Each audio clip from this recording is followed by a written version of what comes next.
Hello friends, welcome to दृष्टि IQ. आज की ये वीडियो आपके आने वाले किसी भी एग्जाम के लिए काफी ज्यादा महत्वपूर्ण रहने वाली है, क्योंकि हर बार की तरह हम लोग इस वीडियो के अंदर पूरे मई महीने की सबसे महत्वपूर्ण करंट अफेयर्स को कवर करने वाले हैं। यानी कि पूरे एक महीने के दौरान करंट अफेयर्स के जो भी महत्वपूर्ण क्वेश्चंस बने हैं वो सारे हम लोग आज की इसी एक वीडियो के अंदर पढ़ने वाले हैं। यहाँ पर खास बात यह है कि हर एक क्वेश्चन काफी सिलेक्टेड है जो कि एग्जाम में सबसे ज्यादा संभावित है और यहीं से आपके एग्जाम में डायरेक्टली क्वेश्चन पूछे जाएंगे। आपको बता दूं, मई महीने के अंदर कई सारे महत्वपूर्ण इवेंट्स हुए हैं, तो सभी को हम लोग कवर करेंगे जो भी आपके एग्जाम में आ सकता है। तो पूरे मई महीने से मैंने 120 से भी ज्यादा इंपॉर्टेंट क्वेश्चंस को सेलेक्ट किया है जिनको हम लोग एमसीक्यू के रूप में कवर करेंगे। यहाँ पे अगर आप इस वीडियो को पूरा ध्यान से देख लेते हैं तो आप मई महीने की करंट अफेयर्स को लेकर निश्चिंत हो जाएंगे। तो बिल्कुल आपको ध्यान से इस वीडियो को अंत तक देखना है। कई सारे एग्जाम्स होने वाले हैं जहां पर ये वीडियो हेल्पफुल होगा। तो अब हम बिना किसी देरी के आज की वीडियो को शुरू करते हैं।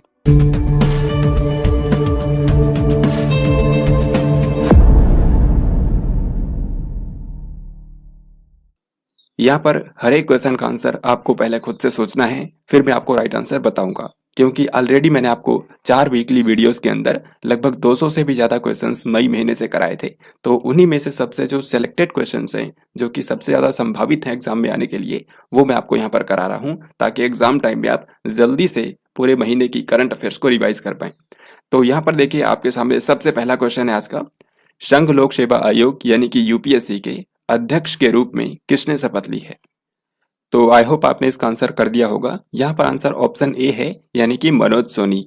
यहाँ पर आप इनको देख सकते हैं, ये है मनोज सोनी, जो कि यूनियन पब्लिक सर्विस कमीशन, जो कि भारत की एक प्रमुख भर्ती एजेंसी है, उसके नए अध्यक्ष बन गए हैं। तो सिंपली आपको याद रखना है, यूपीएससी के नए चेयरमैन हैं मनोज सोनी। निम्न में से किस लेखक को 57वें ज्ञानपीठ पुरस्कार से सम्मानित किया गया है? अभी ज्ञानपीठ पुरस्कार जो है, ये भारत में साहित्य के क्षेत्र में सबसे बड़ा सम्मान होता है। साहित्य का भारत में सबसे बड़ा सम्मान यही है। तो ज्ञानपीठ पुरस्कार जो है 2022 के लिए दिया गया है दामोदर मौजो को। यहाँ पर आप इनको देख सकते हैं, ये कोंकणी भाषा के एक मशहूर लेखक है। कई बार लैंग्वेज भी पूछा जाता है। तो दामोदर मौजो जो है, ये कोंकणी भाषा के लेखक हैं और इनको 57वां ज्ञानपीठ पुरस्कार हाल ही में दिया गया है। महाराष्ट्र राज्य के अहमदनगर जिले के लिए प्रस्तावित नया नाम क्या है?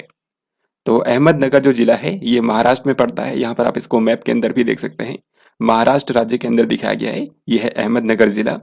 तो अब इस जिले को नया नाम दिया गया है और वो है अहिल्या देवी नगर। तो महाराष्ट्र के अहमदनगर जिले को अहिल्या देवी नगर के नाम से जाना जाएगा। ये क्वेश्चन भी बहुत ही महत्वपूर्ण है। यहाँ पर पूछा गया है कि किस लेखक ने अपनी पुस्तक टाइम शेल्टर के लिए अंतर्राष्ट्रीय बुकर पुरस्कार 2023 को जीता है? तो इंटरनेशनल बुकर प्राइज जो है, ये अंतर्राष्ट्रीय स्तर पर एक काफी महत्वपूर्ण पुरस्कार माना जाता है साहित्य के क्षेत्र में। तो 2023 के लिए ये पुरस्कार दिया गया है जिस बुक को, उसका नाम है टाइम शेल्टर। तो आपसे पूछा गया है कि यहाँ पर टाइम शेल्टर बुक के लेखक कौन है? तो इस बुक को मूल रूप से लिखा था जॉर्जी गोस्पोडिनोव ने। और जॉर्जी गोस्पोडिनोव जो है, ये बल्गेरिया देश के लेखक है। यहाँ पर आप इनको देख सकते हैं।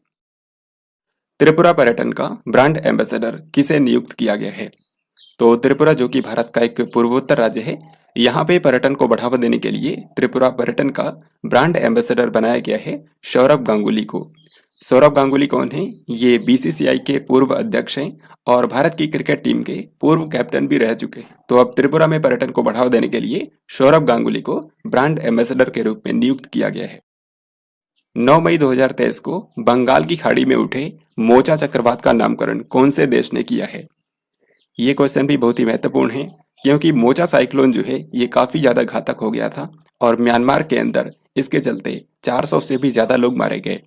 ये वैसे तो बंगाल की खाड़ी में भारत का जो अंडमान निकोबार आइलैंड है, वहां से ओरिजिनेट हुआ था, लेकिन शुरुआत में ये धीमा था। आगे चलते हुए म्यांमार की तरफ ये बढ़ गया और काफी ज्यादा तीव्र हो गया था। तो उसके बाद ही यहाँ पर म्यांमार में लगभग 400 से भी ज्यादा लोग मारे गए हैं। लेकिन यहाँ पर सवाल ये पूछा गया है कि इसको ये नाम किसने दिया है? मोजा नाम इसको दिया है यमन देश ने। ये आपको बिल्कुल ध्यान रखना है। और अगर आपसे पूछें कि सबसे ज्यादा प्रभावित देश कौन सा रहा, तो वो मैंने आपको बता दिया है, म्यांमार।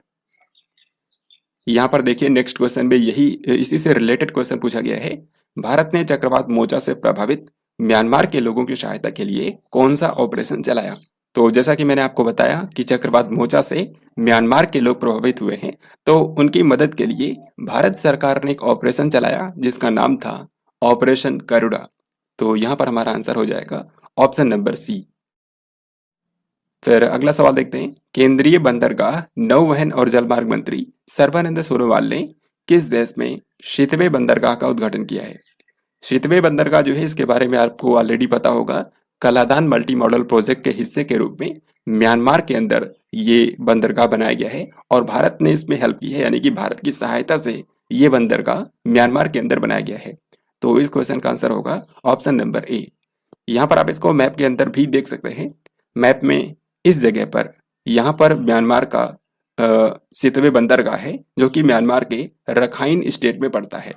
तो इसी बंदरगाह का हाल ही में उद्घाटन किया है भारत के बंदरगाह, नौवहन और जलमार्ग मंत्री सर्बानंद सोनोवाल ने। नेक्स्ट क्वेश्चन रेलवेज के बारे में है। आप सभी जानते हैं कि वंदे भारत एक्सप्रेस ट्रेन जो है वो देश भर में चलाई जा रही है। आपको बताना है कि असम राज्य की पहली वंदे भारत एक्सप्रेस ट्रेन कौन से दो शहरों के बीच में चलाई गई है? तो असम जो कि भारत का एक पूर्वोत्तर राज्य है, यहाँ पे पहली वंदे भारत एक्सप्रेस ट्रेन को हाल ही में रवाना किया गया। भारत के जो प्रधानमंत्री हैं नरेंद्र मोदी, उन्होंने वर्चुअल माध्यम से इस ट्रेन को रवाना किया है। तो ये ट्रेन कहाँ से कहाँ तक चलती है? ये ट्रेन असम के गुवाहाटी से शुरू होती है और पश्चिम बंगाल के न्यू जलपाईगुड़ी तक जाती है। तो इस क्वेश्चन का आंसर हमारा हो जाएगा ऑप्शन नंबर डी, गुवाहाटी से लेकर के न्यू जलपाईगुड़ी। ट्विटर के नए मुख्य कार्यकारी अधिकारी के रूप में किसे नियुक्त किया गया है? तो ट्विटर जो कि एक सोशल मीडिया कंपनी है, 2022 के अंदर पिछले साल जो एलॉन मस्क हैं उन्होंने ट्विटर कंपनी को खरीद लिया था और अभी ट्विटर के नए सीईओ के रूप में अपॉइंट कर दिया गया है लिंडा याकीरिनो को। लिंडा याकीरिनो। सो यहाँ पर आंसर होगा option C. Sudirman cup 2023 badminton tournament का खिताब किसने जीत लिया है? किस देश ने जीत लिया है? सुधीरमन कप जो है ये बैडमिंटन का एक अंतर्राष्ट्रीय टूर्नामेंट होता है। इस बार ये हुआ भी चीन में है और इसको चीन ने ही जीता है। तो याद रखना आसान है, सुधीरमन कप को जीता है चीन देश ने। 9 मई 2023 से लेकर के 11 मई 2023 तक 42वां आसियान शिखर सम्मेलन 2023 आयोजित किया गया। आपको बताना है कि ये कौन सी जगह पर हुआ। तो इस बार का जो आसियान शिखर सम्मेलन हुआ है ये इंडोनेशिया के अंदर आयोजित किया गया है, क्योंकि इंडोनेशिया इस बार आसियान का मेजबान है और इसी के चलते आसियान शिखर सम्मेलन जो है इस बार वो इंडोनेशिया में आयोजित किया गया है। आसियान के बारे में आप सभी जानते होंगे, इसका मतलब होता है association of south east Asian nation, यानी कि दक्षिण पूर्व एशिया के देशों का ये एक संगठन है और इसमें दक्षिण पूर्व एशिया के 10 कंट्रीज इसके सदस्य है। जो ईस्ट तिमोर कंट्री है वो इसका 11वां मेंबर बनेगा, ये भाई आपको याद रखना है। अभी इसका मेंबर बना नहीं है, लेकिन ईस्ट तिमोर जो है वो आसियान का 11वां मेंबर बनेगा। Draupadi Murmu from tribal hinterlands to Raisina hills, यानी कि भारत की जो राष्ट्रपति हैं द्रौपदी मुर्मू, उनके बारे में ये बुक लिखी गई है। उन्हीं के जीवन के बारे में ये बुक बताती है। एक्चुअल में ये जो बुक है इसमें इसके आप नाम से ही समझ सकते हैं कि किस तरीके से एक आदिवासी महिला ने आदिवासी क्षेत्र से निकल करके देश के राष्ट्रपति पद तक का सफर पूरा किया, उसी के बारे में इस बुक के अंदर बताया गया है। तो इस बुक को लिखा है कस्तूरी रे ने। सो यहाँ पर हमारा आंसर हो जाएगा ऑप्शन नंबर ए। और द्रौपदी मुर्मू भारत के किस जनजाति से बिलोंग करती है ये भी आपसे पूछ सकते हैं। तो ये संथाल जनजाति से बिलोंग करती है और ये देश की पहली आदिवासी महिला राष्ट्रपति बनी है। विश्व अस्थमा दिवस 2023 का विषय क्या है? तो अस्थमा दिवस जो होता है ये हर साल जो मई महीने का पहला मंगलवार होता है उस दिन मनाया जाता है। तो मई महीने का पहला मंगलवार इस बार था 2 मई को। तो इसी कारण से विश्व अस्थमा दिवस 2023 2 मई को मनाया गया। अस्थमा जो बीमारी होती है ये फेफड़ों से रिलेटेड बीमारी है जिसमें सांस लेने में काफ़ी ज़्यादा प्रॉब्लम होती है। तो इसके रोकथाम और इसके बारे में अवेयरनेस फैलाने के लिए इस बार ये दिवस 2 मई को मनाया गया। तो इसकी थीम क्या है? इसकी थीम रखी गई है asthma care for all. Asthma care for all, यानी कि ऑप्शन बी यहाँ पर करेक्ट हो जाएगा। निम्न में से कौन से देश ने अपनी नई खैबर बैलिस्टिक मिसाइल का अनावरण किया है?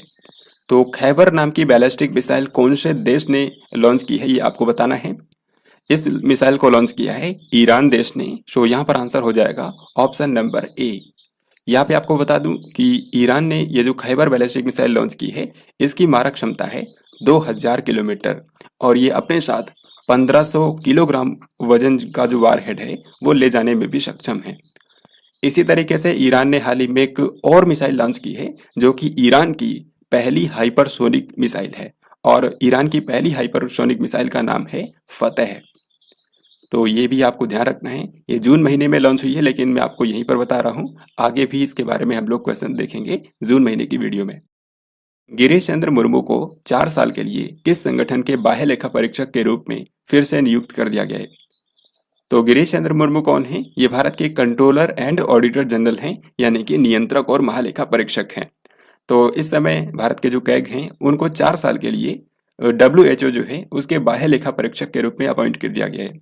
यानी कि जो गिरीश चंद्र मुर्मू हैं वो WHO के एक्सटर्नल ऑडिटर 4 साल के लिए होंगे। सो यहाँ पर हमारा आंसर है ऑप्शन नंबर बी। ये ऑलरेडी इस पद पर थे 2019 से लेकर के 2023 तक के लिए, लेकिन अब और 4 साल के लिए इनको अपॉइंट कर दिया गया है। सो हमारा आंसर होगा ऑप्शन बी, यानी कि WHO।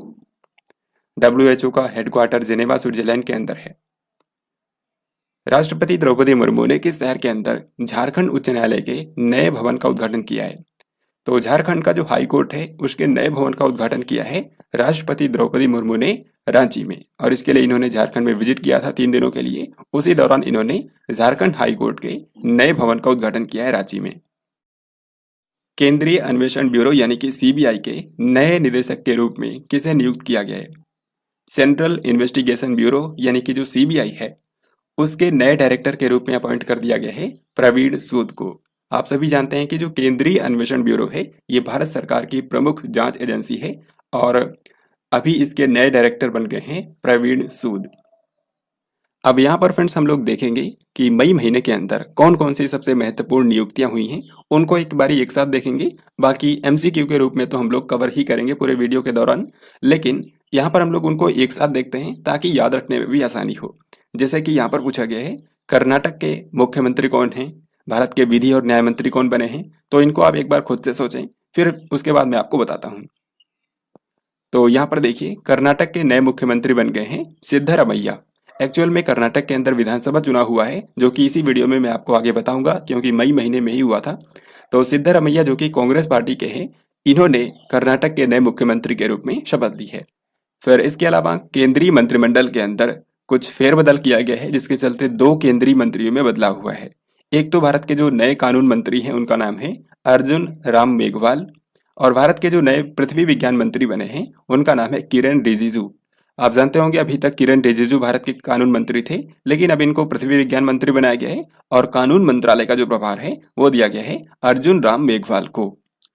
फिर केंद्रीय अन्वेषण ब्यूरो यानी कि CBI के नए डायरेक्टर कौन बने हैं? प्रवीण सूद, जो कि अभी मैंने आपको क्वेश्चन के अंदर बताया, ये IPS अधिकारी हैं। संघ लोक सेवा आयोग यानी कि UPSC के नए चेयरमैन बन गए हैं मनोज सोनी, जो कि इस वीडियो के फर्स्ट क्वेश्चन में ही मैंने आपको बताया था। भारतीय प्रतिस्पर्धा आयोग यानी कि कंपटीशन कमीशन ऑफ इंडिया, ये काफी महत्वपूर्ण संस्था है भारत के अंदर जो कि देश में फेयर कंपटीशन के लिए सुनिश्चित करता है। तो कंपटीशन कमीशन ऑफ इंडिया के अध्यक्ष बन गई हैं रवनीत कौर, तो एक महिला को अपॉइंट कर दिया गया है इस पद पर। नेस्कॉम के चेयरपर्सन कौन बने हैं? नेस्कॉम यानी कि national association of software and services companies, तो नेस्कॉम के नए चेयरपर्सन हैं अनंत माहेश्वरी। भारतीय उद्योग परिसंघ यानी कि कन्फेडरेशन ऑफ इंडियन इंडस्ट्री, इसके नए अध्यक्ष बने हैं R दिनेश। तो इस तरीके से आपने यहाँ पर देखा जो सबसे महत्वपूर्ण अपॉइंटमेंट्स हुई हैं उनको आपको इस तरीके से याद रखना है। इसी तरीके से अंतर्राष्ट्रीय स्तर पर भी कुछ नियुक्तियां हुई हैं जो कि आगे मैं आपको बताऊंगा एक साथ। अभी के लिए आगे बढ़ते हैं। खेलो इंडिया यूनिवर्सिटी गेम्स 2022 का शुभंकर क्या है? खेलो इंडिया यूनिवर्सिटी गेम्स जो होता है ये भारत में यूनिवर्सिटी के लेवल पर यूनिवर्सिटी के जो छात्र हैं उनके बीच में आयोजित किया जाता है। तो अभी इसका आयोजन किया गया है उत्तर प्रदेश के अंदर। मई महीने में बस इसकी शुरुआत ही हुई थी, जून के महीने के अंदर समाप्त हुआ है। तो जून महीने की वीडियो में मैं आपको इसके बारे में विस्तार से बताऊंगा हर एक पॉइंट्स को, लेकिन अभी के लिए आप याद रखिए कि इसका शुभंकर जो लॉन्च किया गया था उसका नाम है जीतू। जीतू इसका शुभंकर है, और जीतू जो है ये किसको रिप्रेजेंट करता है? ये उत्तर प्रदेश का जो स्टेट एनिमल है यानी कि बारहसिंघा, उसको रिप्रेजेंट करता है, क्योंकि ये जो गेम है वो उत्तर प्रदेश के ही अंदर आयोजित किए गए थे। वैसे यहाँ पर आपको विनर का नाम मैं आपको बताता हूँ। मेडल टैली में टॉप किया है पंजाब यूनिवर्सिटी चंडीगढ़ ने, तो हो सकता है आपके एग्जाम में आ ही जाए। तो पंजाब यूनिवर्सिटी चंडीगढ़ जो है वो मेडल टैली में उसने टॉप किया है। अगर आपको इस बार के खेलो इंडिया यूनिवर्सिटी गेम्स के बारे में और विस्तार से जानना है तो आप जून महीने की वीकली करंट अफेयर्स की वीडियो देख सकते हैं। फर्स्ट वीक की वीडियो में मैंने आपको बताया है। 5 मई 2023 को रिलीज हुई बहुचर्चित फिल्म द केरला स्टोरी के निर्देशक कौन हैं? द केरला स्टोरी नाम की जो फिल्म हाल ही में रिलीज हुई है, ये काफ़ी ज़्यादा चर्चा में रही क्योंकि इसको लेकर के कंट्रोवर्सी भी हो गई थी। तो द केरला स्टोरी जो फिल्म है, इसके डायरेक्टर हैं शुदीप्तो सेन। ये साल 2023 की सबसे ज़्यादा कमाई करने वाली हिंदी फिल्म भी बन गई थी जब ये रिलीज हुई। यहाँ पर फोटो के अंदर 4 महिलाओं को दिखाया गया है। बेसिकली केरल की कुछ महिलाओं के एक ग्रुप के ऊपर ये कहानी घूमती है, इस फिल्म की पूरी कहानी, जिसमें दिखाया गया है कि किस तरीके से इन महिलाओं को पहले तो इस्लाम में जबरन परिवर्तित किया जाता है, फिर बाद में इनको आतंकवादी संगठन आईएसआईएस में ज्वाइन कराया जाता है। तो ये सारी चीजें इसमें दिखाई गई हैं और इसी के कारण इसको लेकर के कंट्रोवर्सी भी हुई। तो आपको बिल्कुल ध्यान रखना है कि इस फिल्म के डायरेक्टर हैं शुदीप्तो सेन। और इनमें जिन 4 महिलाओं ने मुख्य भूमिका निभाई है, उनके नाम भी मैं आपको बता देता हूँ, हालांकि एग्जाम में पूछा नहीं जाएगा। इनके नाम हैं अदा शर्मा, योगिता बिहानी, सोनिया बालानी और सिद्धि ईरानी। तो ये आपको ध्यान रखना है। अभी आगे बढ़ते हैं। 7वां संयुक्त राष्ट्र वैश्विक सड़क सुरक्षा सप्ताह कब मनाया गया? 7वां संयुक्त राष्ट्र वैश्विक सड़क सुरक्षा सप्ताह। तो इससे यहाँ पर पता चलता है कि ये रोड सेफ्टी के बारे में अवेयरनेस फैलाने के लिए मनाया जाता है ताकि सड़क दुर्घटनाएं कम से कम हो सके। तो यूनाइटेड नेशन के द्वारा रोड सेफ्टी वीक का आयोजन किया जाता है और इस बार ये 15 से लेकर के 21 मई के बीच में आयोजित किया गया। इसकी थीम क्या रखी गई थी? यहाँ पर आप देख सकते हैं, इसकी थीम है streets for life rethink mobility. Streets for life rethink mobility. IIFA awards 2023 में किस फिल्म ने सर्वश्रेष्ठ फिल्म का पुरस्कार जीता है? तो आईफा अवार्ड्स 2023 की घोषणा कर दी गई है और इस बार का जो अवार्ड फंक्शन था वो यूएई के अबू धाबी में आयोजित किया गया। ये बात भी आपको याद रखनी है। यूएई की जो कैपिटल है अबू धाबी, वहाँ पे इसका जो अवार्ड सेरेमनी है वो आयोजित किया गया। तो आईफा अवार्ड्स में बेस्ट फिल्म कौन सी रही? बेस्ट फिल्म रही है दृश्यम 2। यहाँ पर आंसर ऑप्शन ए हो जाएगा। अब यहाँ पर मैं आपको दिखाता हूँ इसमें कौन कौन से मेन अवार्ड्स हैं जो कि आपको याद रखने हैं। किसी भी फिल्म समारोह के अंदर सबसे जो मेन अवार्ड्स होते हैं वो ये 4 होते हैं, यानी कि best film, best director, best actor और बेस्ट एक्ट्रेस। और एहतियात के लिए आप ये भी दोनों याद कर सकते हैं। तो एक एक करके देखते हैं। बेस्ट फिल्म रही है दृश्यम 2। बेस्ट डायरेक्टर यानी कि सर्वश्रेष्ठ निर्देशक कौन रहे? तो उनका नाम है आर माधवन, जिन्होंने रॉकेटरी द नंबी इफेक्ट नाम की फिल्म बनाई थी। तो इसी फिल्म के लिए इनको बेस्ट डायरेक्टर का अवार्ड दिया गया है। बेस्ट एक्टर यानी कि सर्वश्रेष्ठ अभिनेता कौन रहे? तो ऋतिक रोशन रहे, जिनको विक्रम वेदा फिल्म के लिए दिया गया है। फिर बेस्ट एक्ट्रेस यानी कि सर्वश्रेष्ठ अभिनेत्री कौन रही? आलिया भट्ट, इनको गंगूबाई काठियावाड़ी फिल्म में अभिनय के लिए यह पुरस्कार दिया गया है। बेस्ट सपोर्टिंग एक्टर कौन रहे? तो सर्वश्रेष्ठ सहायक अभिनेता का पुरस्कार दिया गया है अनिल कपूर को और सर्वश्रेष्ठ सहायक अभिनेत्री का पुरस्कार दिया गया है मौनी रॉय को। तो इस तरीके से ये कुछ अवार्ड्स हैं जो कि आपको ध्यान रखने हैं आईफा अवार्ड्स के अंतर्गत। निम्न में से कौन सा राज्य चलने का अधिकार नीति लागू करने वाला भारत का पहला राज्य बन गया है? चलने का अधिकार यानी कि राइट टू वर्क पॉलिसी को इंप्लीमेंट करने वाला भारत का पहला राज्य बन गया है पंजाब राज्य, जहां पर इस समय कांग्रेस की सरकार है और भगवंत मान यहाँ के मुख्यमंत्री हैं।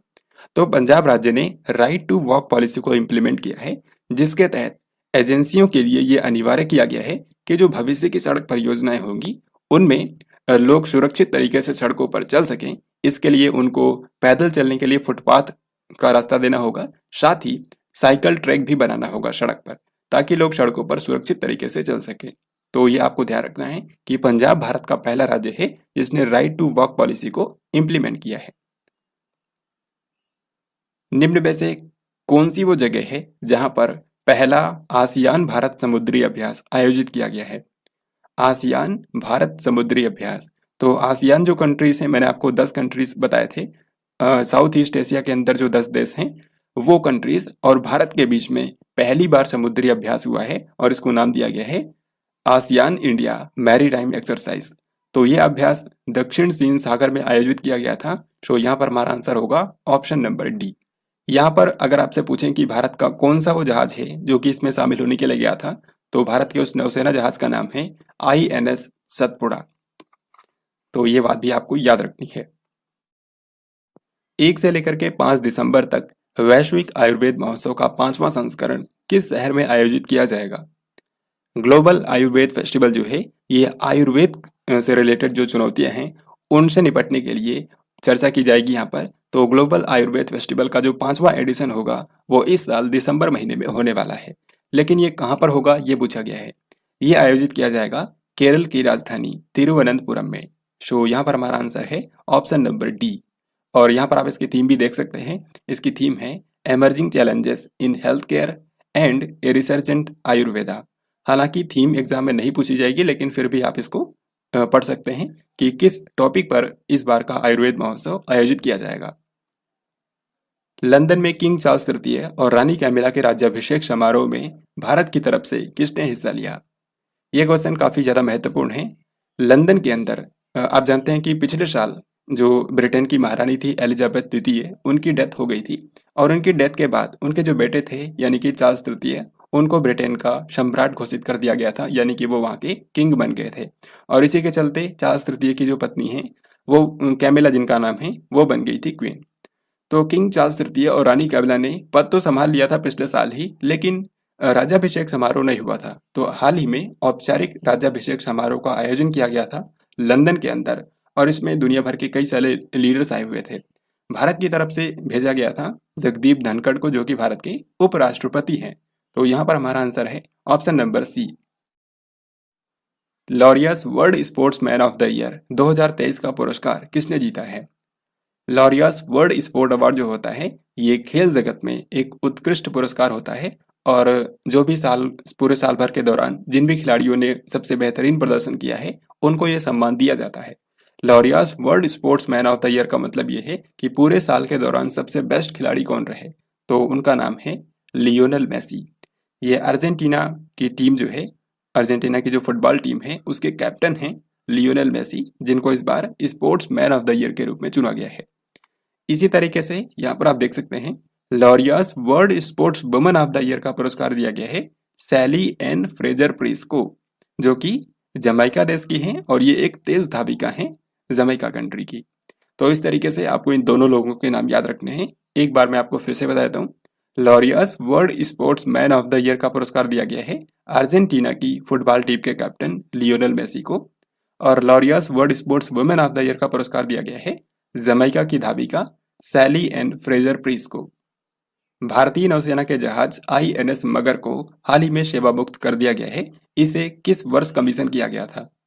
तो INS मगर नाम का ये जो जहाज आप देख रहे हैं इसको भारतीय नौसेना में शामिल किया गया था साल 1987 में, यानी कि इस जहाज ने 36 सालों तक भारत की सेवा की और अब इसको सेवा मुक्त कर दिया गया है, यानी कि इसको डीकमीशन कर दिया गया। तो इंडियन नेवी का यह जो जहाज है ये 1987 में कमीशन किया गया था।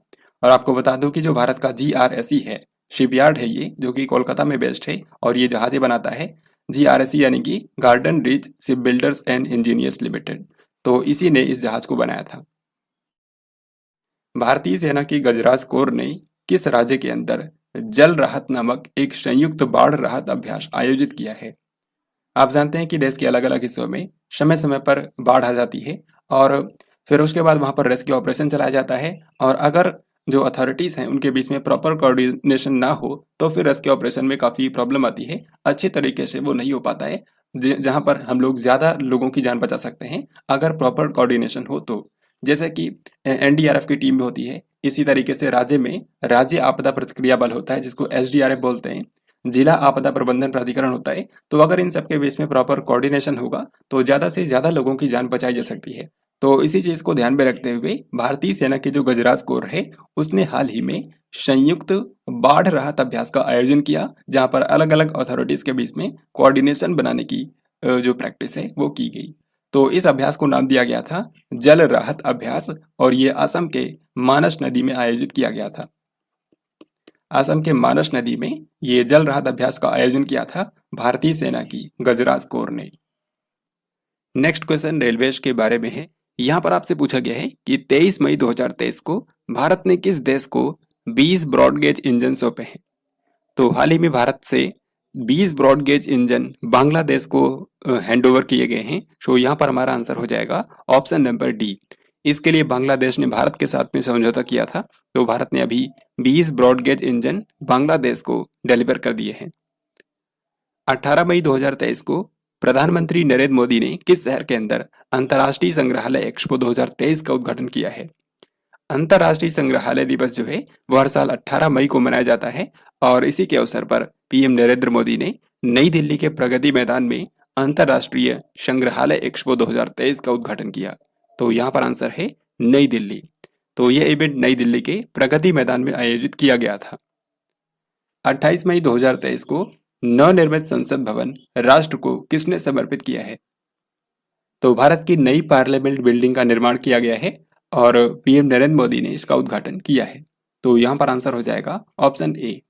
यहाँ पर आप देख सकते हैं जो नई पार्लियामेंट बिल्डिंग है उसको ट्रायंगुलर शेप में बनाया गया है, यानी कि त्रिकोणीय आकृति में उसको बनाया गया है।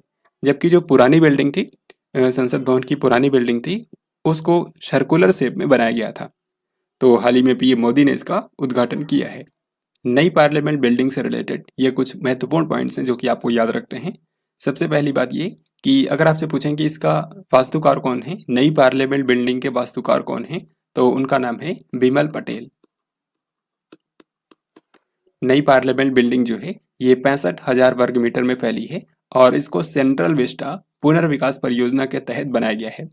पीएम नरेंद्र मोदी ने ही 10 दिसंबर 2020 को नए संसद भवन की आधारशिला रखी थी और अभी जब बनकर तैयार हो गया तो 28 मई को पीएम मोदी ने ही इसका उद्घाटन किया है। भविष्य की आवश्यकताओं को ध्यान में रखते हुए नई बिल्डिंग के अंदर लोकसभा में 888 सदस्यों के बैठने की क्षमता होगी, जबकि राज्यसभा में 384 सदस्य बैठ सकते हैं। इसके अलावा नई पार्लियामेंट बिल्डिंग में लोकसभा अध्यक्ष की सीट के समीप ऐतिहासिक स्वर्ण राजदंड, जिसको सेंगोल भी कहा जाता है, उसकी स्थापना की गई है। फिर इसी से रिलेटेड यहाँ पर अगला सवाल है कि नई संसद भवन के उद्घाटन को चिन्हित करने के लिए पीएम नरेंद्र मोदी ने कितने रुपए का स्मारक सिक्का जारी किया?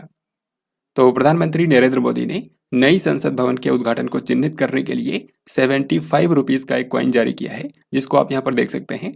तो इसका आंसर हो जाएगा ऑप्शन नंबर सी। नई संसद भवन में पीएम नरेंद्र मोदी ने लोकसभा अध्यक्ष की सीट के समीप सेंगोल की स्थापना की है, जो कि क्या है?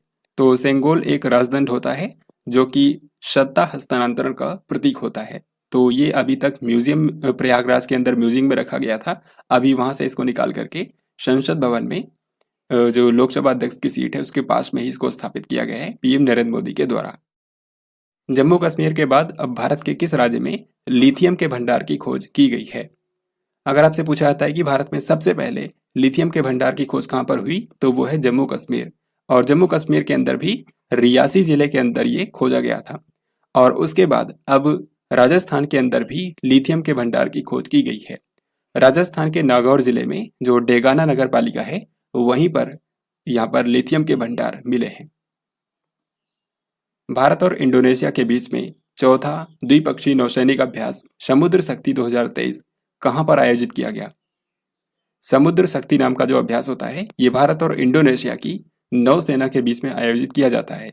तो दोनों कंट्रीज के नेवीज ने इस अभ्यास में हिस्सा लिया और इसका आयोजन किया गया था दक्षिण चीन सागर में, साउथ चाइना सी में इसका आयोजन किया गया। अगर आपसे पूछा जाए कि इसमें भारत का कौन सा जहाज गया था, तो उसका नाम है INS Kavaratti. INS Kavaratti. My life as a comrade किसकी आत्मकथा है? तो my life as a comrade ये ऑटोबायोग्राफी है के सैलजा की। के सैलजा जो है ये केरल राज्य की पूर्व स्वास्थ्य मंत्री हैं। कोविड-19 के टाइम पर ये काफी ज्यादा सुर्खियों में थी। तो के सैलजा ने ही अपनी एक आत्मकथा लिखी है जिसका नाम है my life as a comrade. मई 2023 में हुए कैबिनेट फेरबदल में नए कानून मंत्री के रूप में किसे नियुक्त किया गया है? तो अगर आपने इस वीडियो को ध्यान से देखा होगा तो इसका आंसर आप इजीली कर सकते हैं। भारत के नए कानून मंत्री बन गए हैं अर्जुन राम मेघवाल। अर्जुन राम मेघवाल। इनसे पहले थे किरेन रिजिजू, जिनको भारत का पृथ्वी विज्ञान मंत्री बनाया गया है। तो नेक्स्ट क्वेश्चन में यही पूछा गया है कि मई 2023 में कैबिनेट में हुए फेरबदल के दौरान पृथ्वी विज्ञान मंत्री का प्रभार किसको दिया गया है? तो भारत के नए पृथ्वी विज्ञान मंत्री बन गए हैं किरेन रिजिजू। निम्न में से किस नेशनल पार्क में 1500 साल पुरानी रॉक पेंटिंग और 2000 साल पुराने मानव निर्मित जल निकायों का पता चला है। तो इसका आंसर है ऑप्शन सी, यानी कि Bandhavgarh national park. Bandhavgarh national park के बारे में आपको पता होगा, ये बाघों के लिए फेमस है और ये मध्य प्रदेश में है। तो बांधवगढ़ नेशनल पार्क के अंदर हाल ही में पुरातत्वविदों को 1500 साल पुरानी रॉक पेंटिंग्स मिली हैं और लगभग 2000 साल पुराने मानव निर्मित जल निकाय मिले हैं, यानी कि इंसानों के द्वारा बनाए गए यहाँ पर जलाशय मिले हैं जिनको पानी स्टोर करने के लिए बनाया जाता था। तो कहाँ पर ये मिला है? बांधवगढ़ नेशनल पार्क में, जो कि मध्य प्रदेश में है। 8 मई 2023 को रक्षा मंत्री राजनाथ सिंह ने किस शहर में भारतीय वायुसेना विरासत केंद्र का उद्घाटन किया है? ये क्वेश्चन काफी ज्यादा महत्वपूर्ण है।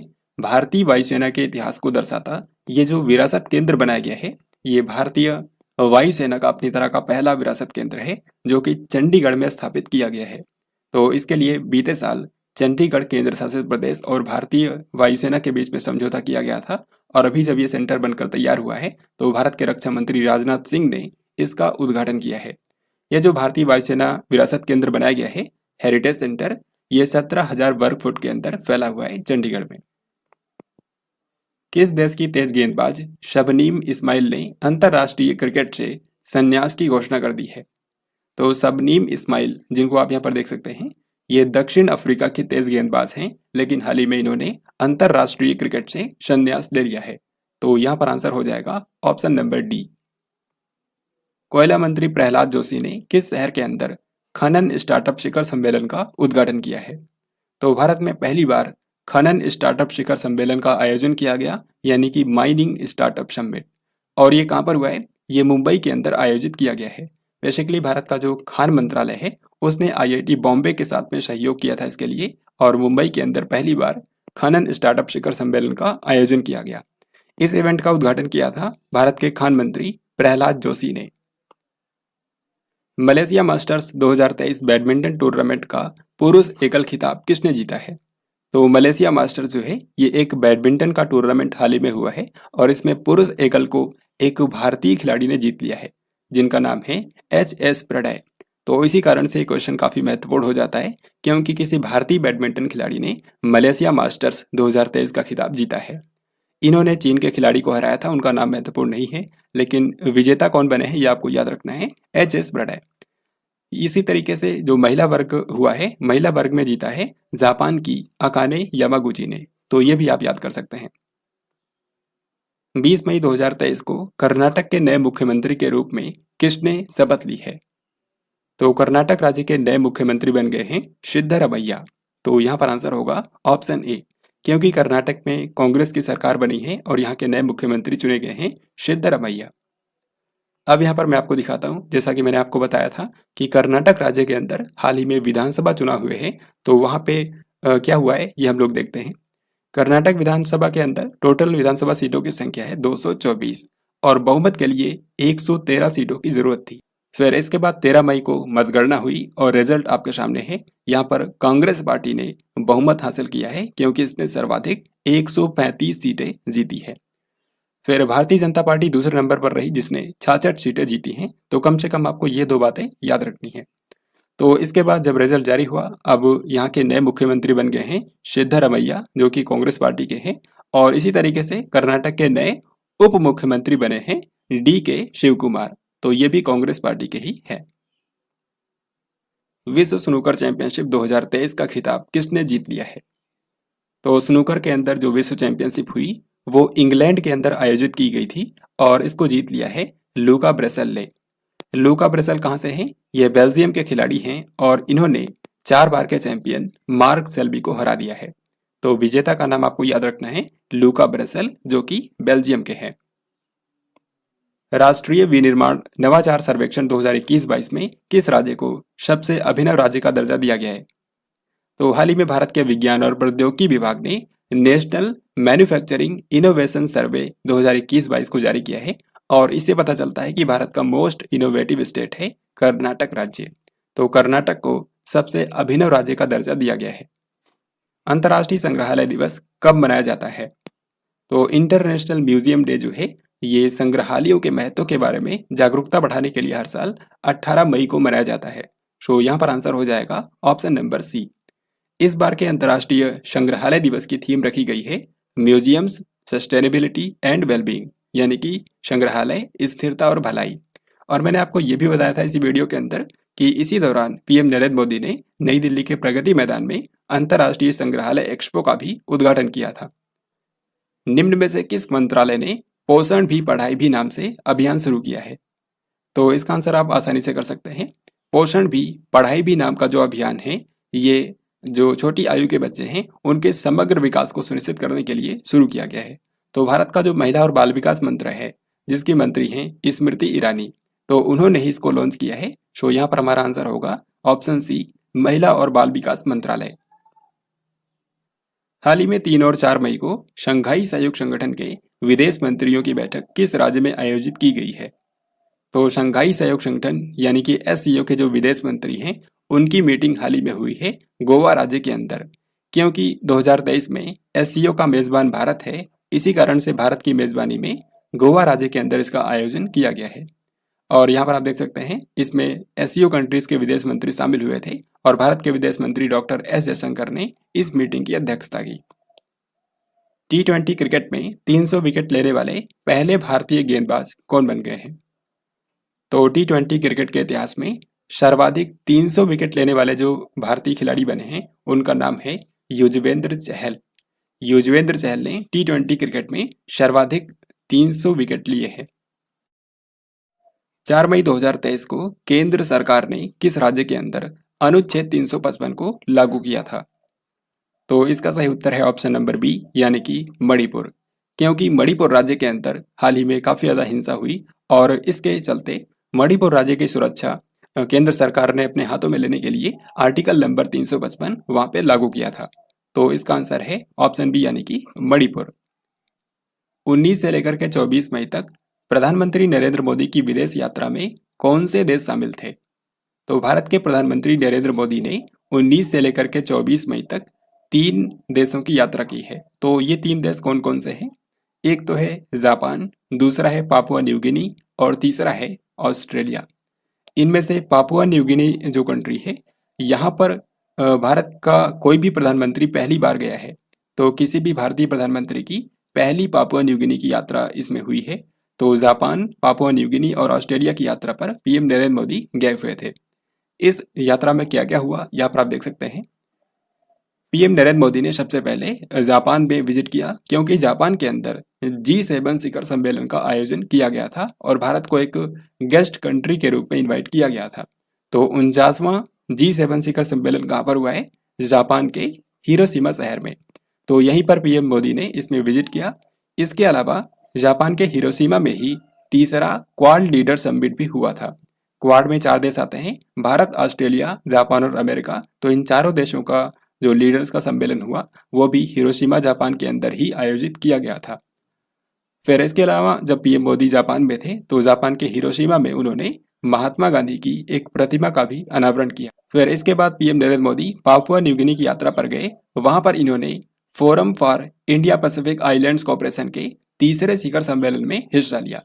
इसी दौरान पीएम मोदी को पापुआ न्यू गिनी ने अपना सर्वोच्च नागरिक सम्मान भी दिया है, जो कि आगे मैं आपको बताऊंगा। फिर इसके बाद विजिट के आखिरी चरण में वो गए थे ऑस्ट्रेलिया में, जहां पर उन्होंने ऑस्ट्रेलिया के प्रधानमंत्री एंथनी अल्बनीज के साथ में द्विपक्षीय बैठक की और वहां पर भारत के प्रधानमंत्री नरेंद्र मोदी ने भारतीय समुदाय को भी संबोधित किया था। फिर नेक्स्ट क्वेश्चन भी इसी से रिलेटेड है, इसी विजिट से रिलेटेड। यहाँ पर आपको बताना है कि 49वां G7 शिखर सम्मेलन 2023 किस शहर में आयोजित किया गया? तो G7 समिट 2023 में हुई है जापान के हिरोशिमा शहर के अंदर। हिरोशिमा वही शहर है जहां पर 1945 में अमेरिका ने परमाणु बम गिराया था। तो यहीं पर जापान ने G7 शिखर सम्मेलन का आयोजन किया। इसमें भारत के अलावा और भी कई सारे कंट्रीज के जो नेता हैं, उनको गेस्ट कंट्री के रूप में इनवाइट किया गया था। जैसे कि इसमें यूक्रेन के जो राष्ट्रपति हैं वोलोदिमीर जेलेंस्की, वो भी आए हुए थे। तो पीएम मोदी ने उनसे भी मुलाकात की। यहाँ पर आप इस फोटो के अंदर देख सकते हैं, ये G7 शिखर सम्मेलन 2023 की पिक्चर है और इसमें जो G7 के मेंबर्स हैं, उनके अलावा भी कई सारे कंट्रीज जहाँ जिनको गेस्ट कंट्री के रूप में इनवाइट किया गया था, उनके लीडर्स भी शामिल हुए थे, जैसे कि भारत के प्रधानमंत्री नरेंद्र मोदी। 20 मई 2023 को प्रधानमंत्री नरेंद्र मोदी ने जापान के किस शहर में महात्मा गांधी की प्रतिमा का अनावरण किया है? तो इसका सही उत्तर हो जाएगा ऑप्शन नंबर डी यानी कि हिरोशिमा। जापान के हिरोशिमा में ही भारत के पीएम नरेंद्र मोदी ने महात्मा गांधी की एक स्टैचू का अनावरण किया है। जापान के हिरोशिमा में महात्मा गांधी की ये जो स्टैचू स्थापित की गई है, इसको डिजाइन किया था राम वनजी सुतार ने, जिन्होंने स्टैचू ऑफ यूनिटी को भी डिजाइन किया था। 20 मई 2023 को किस शहर में तीसरे क्वाड लीडर समिट 2023 का आयोजन किया गया है? तो क्वाड में मैंने आपको बताया 4 देश आते हैं, भारत, ऑस्ट्रेलिया, जापान और अमेरिका। तो इन चारों देशों के जो लीडर्स हैं, जैसे कि अमेरिका के राष्ट्रपति जो बाइडन, भारत के प्रधानमंत्री नरेंद्र मोदी, जापान के प्रधानमंत्री फूमियो किशिदा और ऑस्ट्रेलिया के प्रधानमंत्री एंथनी अल्बनीज, इन चारों नेताओं का जो सम्मेलन हुआ वो जापान के हिरोशिमा के अंदर ही आयोजित किया गया था। वैसे तो 2023 के अंदर क्वाड का मेजबान ऑस्ट्रेलिया था और ऑस्ट्रेलिया के सिडनी में बैठक होने वाली थी, लेकिन क्योंकि G7 सम्मेलन के दौरान सारे नेता हिरोशिमा में आए थे, तो उसी दौरान इसका भी आयोजन जापान में ही कर लिया गया।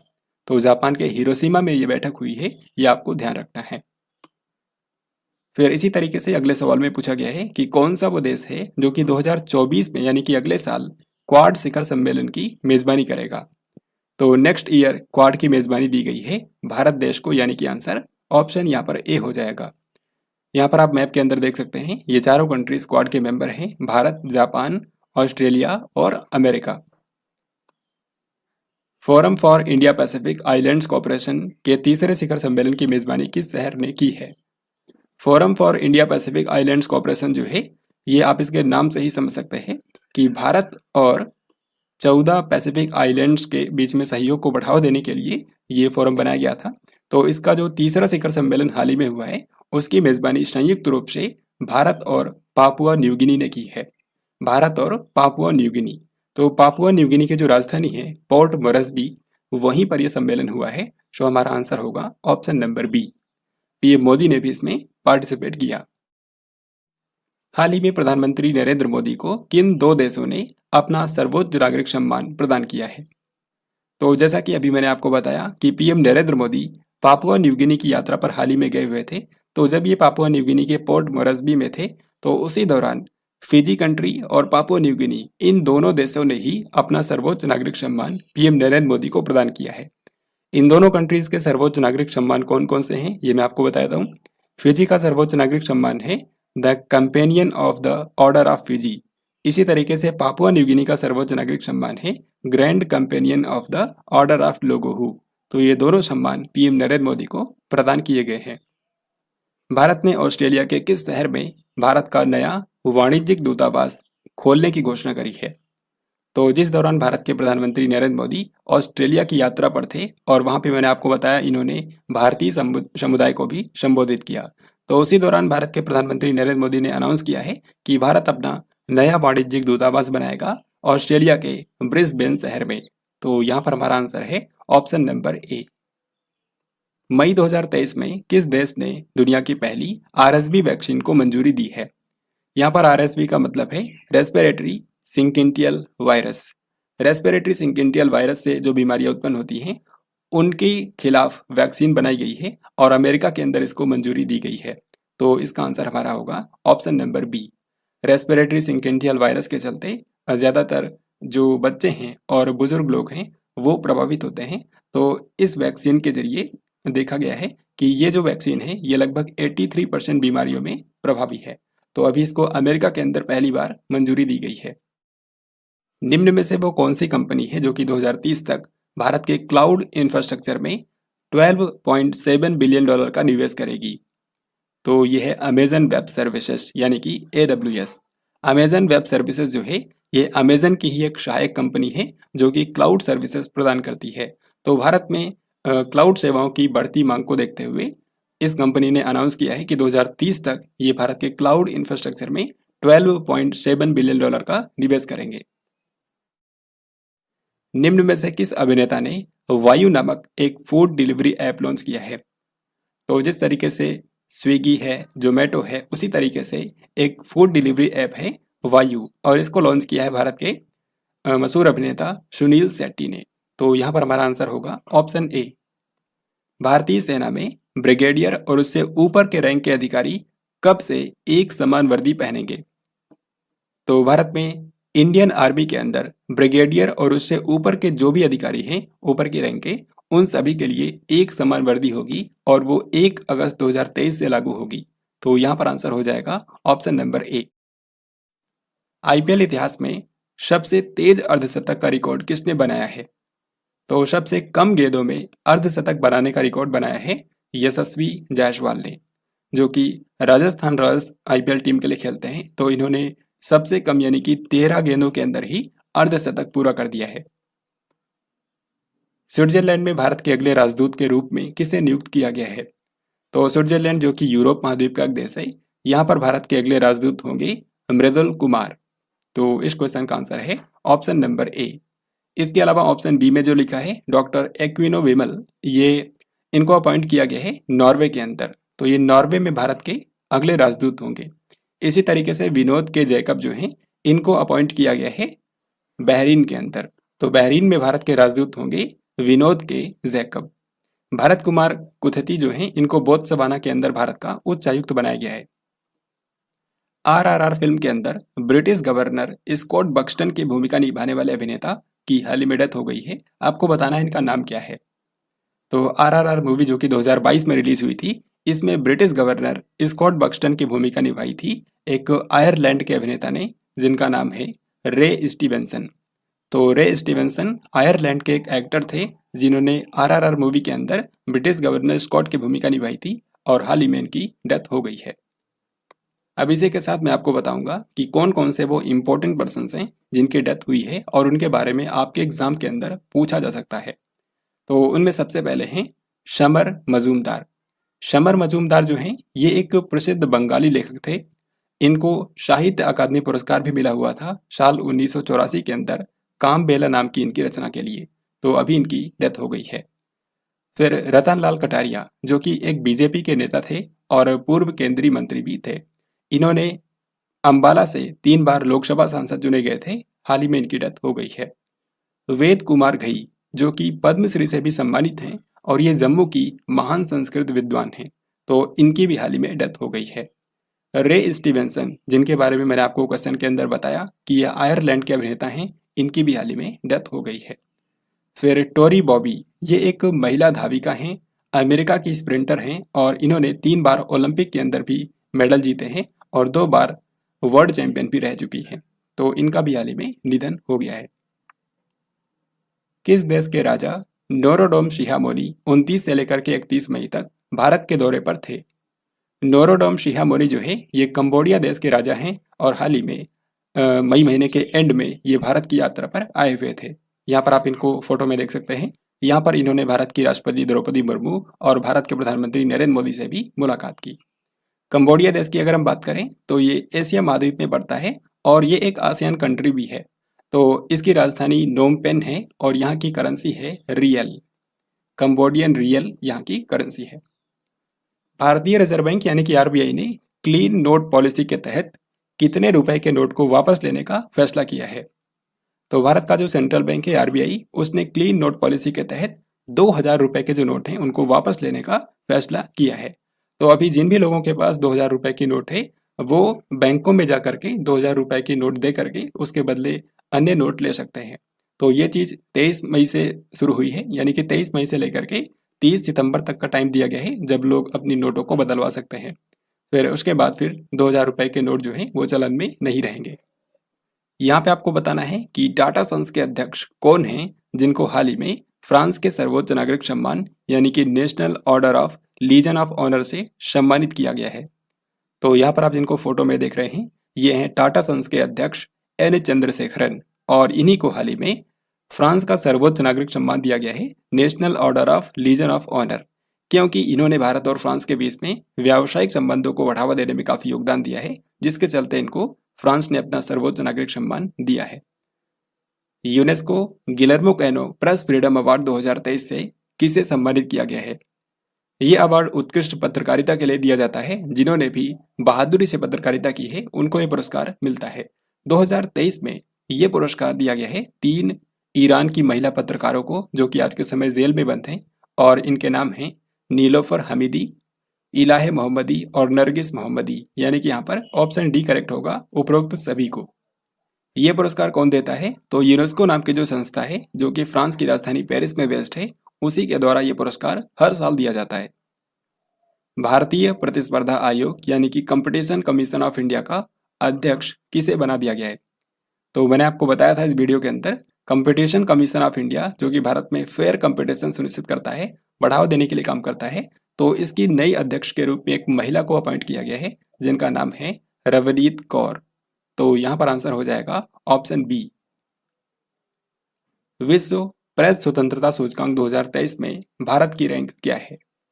वर्ल्ड प्रेस फ्रीडम इंडेक्स 2023 हाल ही में जारी किया गया है। ये इंडेक्स बताता है कि किसी भी देश में वहाँ के प्रेस को, वहाँ के मीडिया को कितनी आज़ादी है। तो सबसे ज़्यादा आज़ादी जिस देश में है वो तो है नॉर्वे, वो कंट्री है नॉर्वे। क्योंकि इसमें 180 देशों को रैंक किया गया है, तो आखिरी स्थान पर कौन सा देश है ये भी आपको पता होना चाहिए। 180वें नंबर पर है नॉर्थ कोरिया, जहाँ पर वहाँ के प्रेस को सबसे कम आज़ादी है। और अगर हम भारत की बात करें तो भारत इसमें आखिरी से कुछ स्थान पीछे है, यानी कि 161वें नंबर पर है। तो यहाँ पर आंसर होगा ऑप्शन नंबर सी। यहाँ पर आप देख सकते हैं रिपोर्टर्स विदाउट बॉर्डर्स नाम की एक संस्था है जो कि इस रिपोर्ट को जारी करता है, और रिपोर्टर्स विदाउट बॉर्डर्स जो है ये पेरिस के अंदर बेस्ड है। तो इसी के द्वारा ये जारी किया जाता है वर्ल्ड प्रेस फ्रीडम इंडेक्स, और इसमें नॉर्वे जो है वो टॉप पर है। इंडिया की रैंक है 161। सबसे आखिर में नॉर्थ कोरिया है, और आखिर से दूसरे नंबर पर है चाइना। कोलकाता पोर्ट ट्रस्ट के नए अध्यक्ष के रूप में किसे नियुक्त किया गया है? तो कोलकाता पोर्ट ट्रस्ट जो है ये पश्चिम बंगाल के अंदर कोलकाता में जो श्यामा प्रसाद मुखर्जी पोर्ट है उसको मैनेज करता है। तो कोलकाता पोर्ट ट्रस्ट के नए अध्यक्ष बन गए हैं रथेंद्र रमन। यहाँ पर आंसर ऑप्शन ए होगा। वित्तीय वर्ष 2022-23 के दौरान एनपीए प्रबंधन में किस बैंक को सर्वश्रेष्ठ बैंक के रूप में मान्यता दी गई है? एनपीए यानी कि नॉन परफॉर्मिंग एसेट। तो एनपीए प्रबंधन के मामले में भारत का जो सबसे बेस्ट बैंक रहा वो था बैंक ऑफ महाराष्ट्र, जो कि भारत का एक सरकारी बैंक है। फिर इसके बाद अगला सवाल आपके सामने है, अमेरिकी राष्ट्रपति जो बाइडेन ने किस भारतीय अमेरिकी व्यक्ति को अपने घरेलू नीति सलाहकार के रूप में नामित किया है? तो अमेरिका के जो राष्ट्रपति हैं जो बाइडेन, उन्होंने हाल ही में एक भारतीय मूल के अमेरिकी व्यक्ति को अपना घरेलू नीति सलाहकार नामित किया है, और इनका नाम है नीरा टंडन। तो ये डोमेस्टिक मामलों में जो अमेरिका के राष्ट्रपति हैं जो बाइडेन, उनको सलाह देंगी। फिर अगला सवाल आपके सामने है, 17 मई 2023 को नई दिल्ली में 8वीं अखिल भारतीय पेंशन अदालत का उद्घाटन किसने किया है? तो हाल ही में नई दिल्ली के अंदर 8वीं अखिल भारतीय पेंशन अदालत का आयोजन किया गया था। तो यहाँ पर कई सारे पुराने मामलों को उठाया गया और उनको हल किया गया। तो नई दिल्ली के अंदर तो इसका आयोजन किया गया था, लेकिन यहाँ पर पूछा गया है कि इसका उद्घाटन किसने किया? इसका उद्घाटन किया है भारत के कार्मिक, लोक शिकायत और पेंशन मंत्री डॉक्टर जितेंद्र सिंह ने। तो यहाँ पर आंसर हो जाएगा option number C. Indian premier league 2023 का खिताब किस टीम ने अपने नाम कर लिया है? तो आईपीएल 2023 का समापन हो चुका है, और इस बार के आईपीएल में जो विजेता टीम बनी है उसका नाम है Chennai super Kings. Chennai super Kings ने 5वीं बार ये खिताब जीता है, और इसने इस बार फाइनल में गुजरात टाइटंस को 5 विकेट से हराया।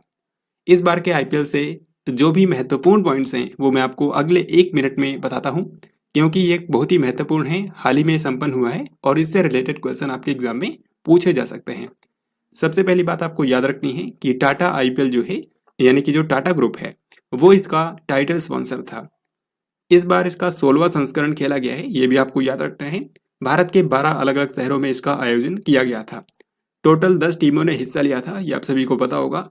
मैच कितने खेले गए हैं? तो 74 मैच खेले गए हैं। इनमें से एक ही आपको याद रखना है, जो फाइनल मैच है, final match Narendra Modi stadium में खेला गया था, जो कि गुजरात के अहमदाबाद में बेस्ड है। फिर चैंपियन टीम कौन सी रही? चैंपियन टीम मैंने आपको बताया चेन्नई सुपर किंग्स, जिसके कप्तान थे महेंद्र सिंह धोनी, और चेन्नई सुपर किंग्स ने 5वीं बार ये खिताब जीता है, ये आपको नहीं भूलना है। रनर अप यानी कि उप विजेता टीम रही है गुजरात टाइटंस, जिसके कैप्टन थे हार्दिक पांड्या। फिर ये कुछ अवार्ड्स आपको याद रखने हैं, जैसे कि ऑरेंज कैप, जो कि सबसे ज्यादा रन बनाने वाले खिलाड़ी को दिया जाता है, वो उसके विजेता हैं शुभमन गिल, जिन्होंने 890 रन बनाए थे, जो कि सर्वाधिक हैं। शुभमन गिल को ही ये सारे अवार्ड भी दिए गए हैं, जैसे कि player of the season, game changer of the season और मोस्ट वैल्यूएबल प्लेयर। फिर पर्पल कैप जो कि सबसे ज्यादा विकेट लेने वाले खिलाड़ी को दिया जाता है, वो दिया गया है मोहम्मद शमी को, जो कि गुजरात टाइटंस के लिए खेल रहे थे और इन्होंने टोटल 28 विकेट लिए थे इस टूर्नामेंट के दौरान। तो ये सारी बातें हैं जो कि आईपीएल 2023 के बारे में आपको ध्यान रखना है, क्योंकि यहाँ से वन लाइनर फॉर्मेट पे आपके एग्जाम में क्वेश्चन पूछा जा सकता है। भारत के गृह मंत्री अमित शाह ने किस शहर के अंदर राष्ट्रीय तटीय पुलिस अकादमी के अस्थायी परिसर की आधारशिला रखी है? तो national academy of coastal policing जो है, यानी कि राष्ट्रीय तटीय पुलिस अकादमी, इसके आप नाम से ही समझ सकते हैं कि चुनौतीपूर्ण मौसम में तटीय सुरक्षा को मजबूत बनाने के लिए इसकी स्थापना की गई है। तो इसका जो अस्थायी परिसर है वो बनाया जाएगा गुजरात के द्वारका में। सो हमारा आंसर है ऑप्शन सी, और इसी की आधारशिला हाल ही में गृह मंत्री अमित शाह ने रखी है। पूरी दुनिया में विश्व प्रवासी पक्षी दिवस 2023 किस दिन मनाया जाता है? तो जो प्रवासी पक्षी हैं जिनको माइग्रेटरी बर्ड्स बोलते हैं, वो आप जानते हैं एक कंट्रीज से दूसरे कंट्रीज में भी ट्रेवल करते हैं, तो उनके आवास के संरक्षण के लिए विश्व प्रवासी पक्षी दिवस जो है ये साल में 2 बार मनाया जाता है। ये साल में 2 बार होता है, पहला होता है मई महीने के दूसरे शनिवार को, इसी तरीके से जो अक्टूबर महीने का दूसरा शनिवार होता है उस दिन भी विश्व प्रवासी पक्षी दिवस मनाया जाता है। 2023 में ये जिस डेट को पड़ा है उनमें एक तो है 13 मई और दूसरा है 14 अक्टूबर। तो अभी 13 मई को विश्व प्रवासी पक्षी दिवस मनाया गया, जो हमारा आंसर होगा ऑप्शन नंबर सी। इसकी थीम क्या है? इसकी थीम रखी गई है वाटर सस्टेनिंग बर्ड लाइफ। किस राज्य की सरकार ने नमो किसान सम्मान महासम्मान निधि योजना शुरू की है? नमो किसान महासम्मान निधि योजना जो है ये पीएम किसान योजना की तर्ज पर महाराष्ट्र के अंदर शुरू की गई है, जो हमारा आंसर होगा ऑप्शन बी। इस योजना के अंतर जिस तरीके से पीएम किसान योजना के अंतर्गत किसानों को 6,000 रुपए साल में दिए जाते हैं, उसी तरीके से नमो किसान महासम्मान निधि योजना के अंतर्गत भी किसानों को 6,000 रुपए दिए जाएंगे।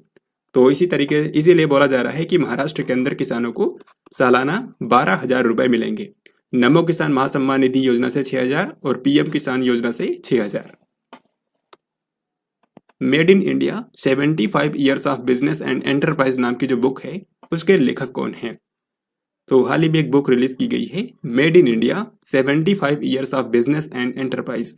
इस बुक को लिखा है अमिताभ कांत ने, और अमिताभ कांत के बारे में आप जानते होंगे ये नीति आयोग के पूर्व सीईओ है। तो हमारा आंसर है ऑप्शन डी। अब यहाँ पर मैं आपको दिखाता हूँ मई महीने के अंदर कौन कौन सी इंपॉर्टेंट बुक्स हैं जो कि आपको याद रखना है। तो टोटल 5 बुक्स के बारे में आपको ध्यान रखना है जो कि मई महीने में चर्चा में रही। नंबर 1 है लोक माझे संगति। लोक माझे संगति नाम की जो बुक है ये महाराष्ट्र के पूर्व मुख्यमंत्री शरद पवार की आत्मकथा है। तो इन्होंने अपनी ऑटोबायोग्राफी लिखी है जिसका नाम है लोक माझे संगति। टाइम शेल्टर नाम की जो बुक है इसके लिए इंटरनेशनल बुकर प्राइज इस बार दिया गया था, ये आपको पता होगा। जॉर्जी गोस्पोडिनोव जो हैं बल्गेरिया के लेखक हैं और इनको अंतर्राष्ट्रीय बुकर पुरस्कार से सम्मानित किया गया था। My life as a comrade ये के शैलजा की आत्मकथा है जो कि केरल राज्य की पूर्व स्वास्थ्य मंत्री है। Draupadi Murmu from tribal hinterlands to Raisina hills ये भारत की राष्ट्रपति द्रौपदी मुर्मू के बारे में है और इसको लिखा है कस्तूरी रे ने। Made in India 75 years of business and enterprise नाम की जो बुक है उसको लिखा है नीति आयोग के पूर्व सीईओ अमिताभ कांत ने। पेटीएम के नए अध्यक्ष और मुख्य परिचालन अधिकारी के रूप में किसे नियुक्त किया गया है? तो पेटीएम कंपनी के प्रेसिडेंट और चीफ ऑपरेटिंग ऑफिसर के रूप में अपॉइंट किया गया है भावेश गुप्ता को। तो भावेश गुप्ता हैं, सो आंसर होगा ऑप्शन बी। पेटीएम के वैसे सीईओ कौन है? तो सीईओ है विजय शेखर शर्मा, लेकिन यहाँ पर पूछा गया है सीओओ यानी कि चीफ ऑपरेटिंग ऑफिसर कौन बने हैं, तो उनका नाम है भावेश गुप्ता। ये क्वेश्चन भी काफी महत्वपूर्ण है। आपको बताना है कि निम्न में से कौन सा वो राज्य है जहाँ पे महिलाओं के लिए कार्यस्थल को सुरक्षित बनाने हेतु साहस पहल की शुरुआत की गई है। तो साहस इनिशिएटिव जो है ये तेलंगाना सरकार के द्वारा शुरू किया गया है। इसके अंतर्गत क्या होगा, ये क्वेश्चन में ही लिखा है कि इसका मेन मकसद है कि महिलाओं के लिए वर्क प्लेस को सुरक्षित बनाना। भारत की एक फेमस एथलीट है जिनका नाम है सैली सिंह, और इन्होंने हाल ही में क्या हुआ golden grand prix 2023 athletics meet का आयोजन किया गया था, जो कि एथलेटिक्स का एक टूर्नामेंट था और इसमें इन्होंने महिलाओं की लंबी कूद इवेंट के अंदर कांस्य पदक जीता है। तो सवाल यहाँ पर यह है कि ये इवेंट जो है गोल्डन ग्रैंड प्रिक्स 2023 ये कहाँ पर आयोजित किया गया था? तो ये जापान में हुआ था। सो आंसर हो जाएगा ऑप्शन सी। जापान में इस इवेंट के अंदर भारत के सैली सिंह ने महिलाओं के लंबी कूद के अंदर कांस्य पदक जीता है, क्योंकि इन्होंने 6.65 मीटर लंबी छलांग लगाई थी। निम्न में से कौन सा वो राज्य है जो कि भारत का पहला पूर्ण रूप से ई शासित राज्य बन गया है? तो देश का पहला फुल्ली ई गवर्नड स्टेट बन गया है केरल राज्य, और इसकी घोषणा हाल ही में केरल के मुख्यमंत्री पिनराई विजयन ने की है। 12 और 13 मई को हिंद महासागर सम्मेलन का छठा संस्करण किस शहर में आयोजित किया गया? This is very very important. तो इंडियन ओशन कॉन्फ्रेंस जो होता है 2023 में इसकी मेजबानी दी गई थी बांग्लादेश को। तो बांग्लादेश की मेजबानी में वहाँ की जो राजधानी है ढाका, वहाँ पे इसका आयोजन किया गया था। जो बांग्लादेश की प्राइम मिनिस्टर है यानी कि शेख हसीना, उनको यहाँ पर आप देख सकते हैं संबोधित कर रही हैं ये, तो इन्होंने ही इस इवेंट का उद्घाटन किया था। तो हमारा आंसर हो गया ऑप्शन नंबर बी। यहाँ पर आप इस इवेंट की थीम भी देख सकते हैं। इसकी थीम रखी गई थी peace, prosperity and resilient future partnership. केंद्रीय स्वास्थ्य मंत्रालय ने किस बीमारी से पीड़ित लोगों के लिए 75/25 पहल शुरू की है? 75/25 इनिशिएटिव जो है ये भारत के केंद्रीय स्वास्थ्य और परिवार कल्याण मंत्रालय के द्वारा शुरू किया गया है। बेसिकली भारत के अंदर मधुमेह और उच्च रक्तचाप, जिसको हाइपरटेंशन भी बोलते हैं, इन दोनों बीमारियों से पीड़ित जो रोगी हैं उनकी स्वास्थ्य जांच इसमें की जाएगी। तो हमारा आंसर है ऑप्शन नंबर सी, यानी कि उपरोक्त दोनों। और इसको ये नाम इसलिए दिया गया है क्योंकि इसका लक्ष्य ये है कि 2025 तक भारत में 75 मिलियन यानी कि 7.5 करोड़ मधुमेह और उच्च रक्तचाप के जो रोगी हैं उनका स्वास्थ्य जांच करना है। तो ये बात भी आपको याद रखनी है। वैश्विक शतरंज लीग यानी कि ग्लोबल चेस लीग का उद्घाटन संस्करण किस शहर में आयोजित किया जाएगा? उद्घाटन संस्करण का मतलब है कि ये पहली बार होने जा रहा है। तो ग्लोबल चेस लीग जो है ये इसी साल शुरू होने वाला है और इसको फिडे के द्वारा आयोजित किया जाएगा। इसके लिए फिडे ने भारत के टेक महिंद्रा के साथ में समझौता किया है। तो ये जो पहली बार होने वाला है ये दुबई शहर के अंदर आयोजित किया जाएगा। जो हमारा आंसर होगा ऑप्शन नंबर ए। दुबई जो है ये यूएई का सबसे बड़ा शहर है, जबकि यूएई की राजधानी है अबू धाबी। फोर्ब्स की दुनिया के सबसे ज्यादा कमाई करने वाले एथलीट 2023 की सूची में कौन शीर्ष पर है? तो हाल ही में फोर्ब्स मैगजीन ने दुनिया के सबसे ज्यादा कमाई करने वाले एथलीटों की लिस्ट निकाली है और इस लिस्ट में टॉप किया है क्रिस्टियानो रोनाल्डो ने। यानी कि दुनिया के सबसे ज्यादा कमाई करने वाले जो एथलीट रहे वो थे क्रिस्टियानो रोनाल्डो। और ये कहाँ से हैं? ये पुर्तगाल देश के एक फुटबॉल खिलाड़ी हैं। यहाँ पर आप पूरी लिस्ट देख सकते हैं। टॉप 10 खिलाड़ियों की लिस्ट निकाली गई है और इसमें कोई भी भारतीय नहीं है। तो नंबर 1 पर है क्रिस्टियानो रोनाल्डो। शतरंज में अंतर्राष्ट्रीय मास्टर खिताब हासिल करने वाली 11वीं भारतीय महिला कौन बन गई है? ये क्वेश्चन बहुत ही महत्वपूर्ण है क्योंकि चेस के अंदर इससे पहले तक भारत में 10 ही ऐसी महिलाएं थी जिन्होंने इंटरनेशनल मास्टर का खिताब जीता था। इंटरनेशनल मास्टर का खिताब जो होता है ये फिडे के द्वारा दिया जाता है, जो कि शतरंज के लिए अंतर्राष्ट्रीय संस्था है। तो भारत की जो 11वीं महिला बनी जिन्होंने इंटरनेशनल मास्टर का खिताब हासिल किया वो हैं वंतिका अग्रवाल। 4 जुलाई 2023 को एससीओ परिषद के राष्ट्रीय अध्यक्षों का 23वां शिखर सम्मेलन किस देश की अध्यक्षता में होगा? इसका आंसर करना बहुत ही आसान है क्योंकि आप जानते हैं 2023 में शंघाई सहयोग संगठन यानी कि एससीओ की अध्यक्षता भारत के पास है। एससीओ की ही नहीं बल्कि G20 की अध्यक्षता भी 2023 में भारत के ही पास है। तो एससीओ परिषद के राष्ट्र अध्यक्षों की जो 23वीं बैठक होगी वो भारत में आयोजित की जाने वाली है। हालांकि ये वर्चुअल होगा और भारत के जो प्रधानमंत्री हैं नरेंद्र मोदी, उनकी अध्यक्षता में ये बैठक होगी। इस क्वेश्चन में आपको बताना है कि भारत की वो कौन सी शैक्षणिक संस्था है जिसने हाल ही में 2 पोर्टल लॉन्च किए हैं। एक का नाम है उत्साह पोर्टल और दूसरे का नाम है प्रोफेसर ऑफ प्रैक्टिस पोर्टल।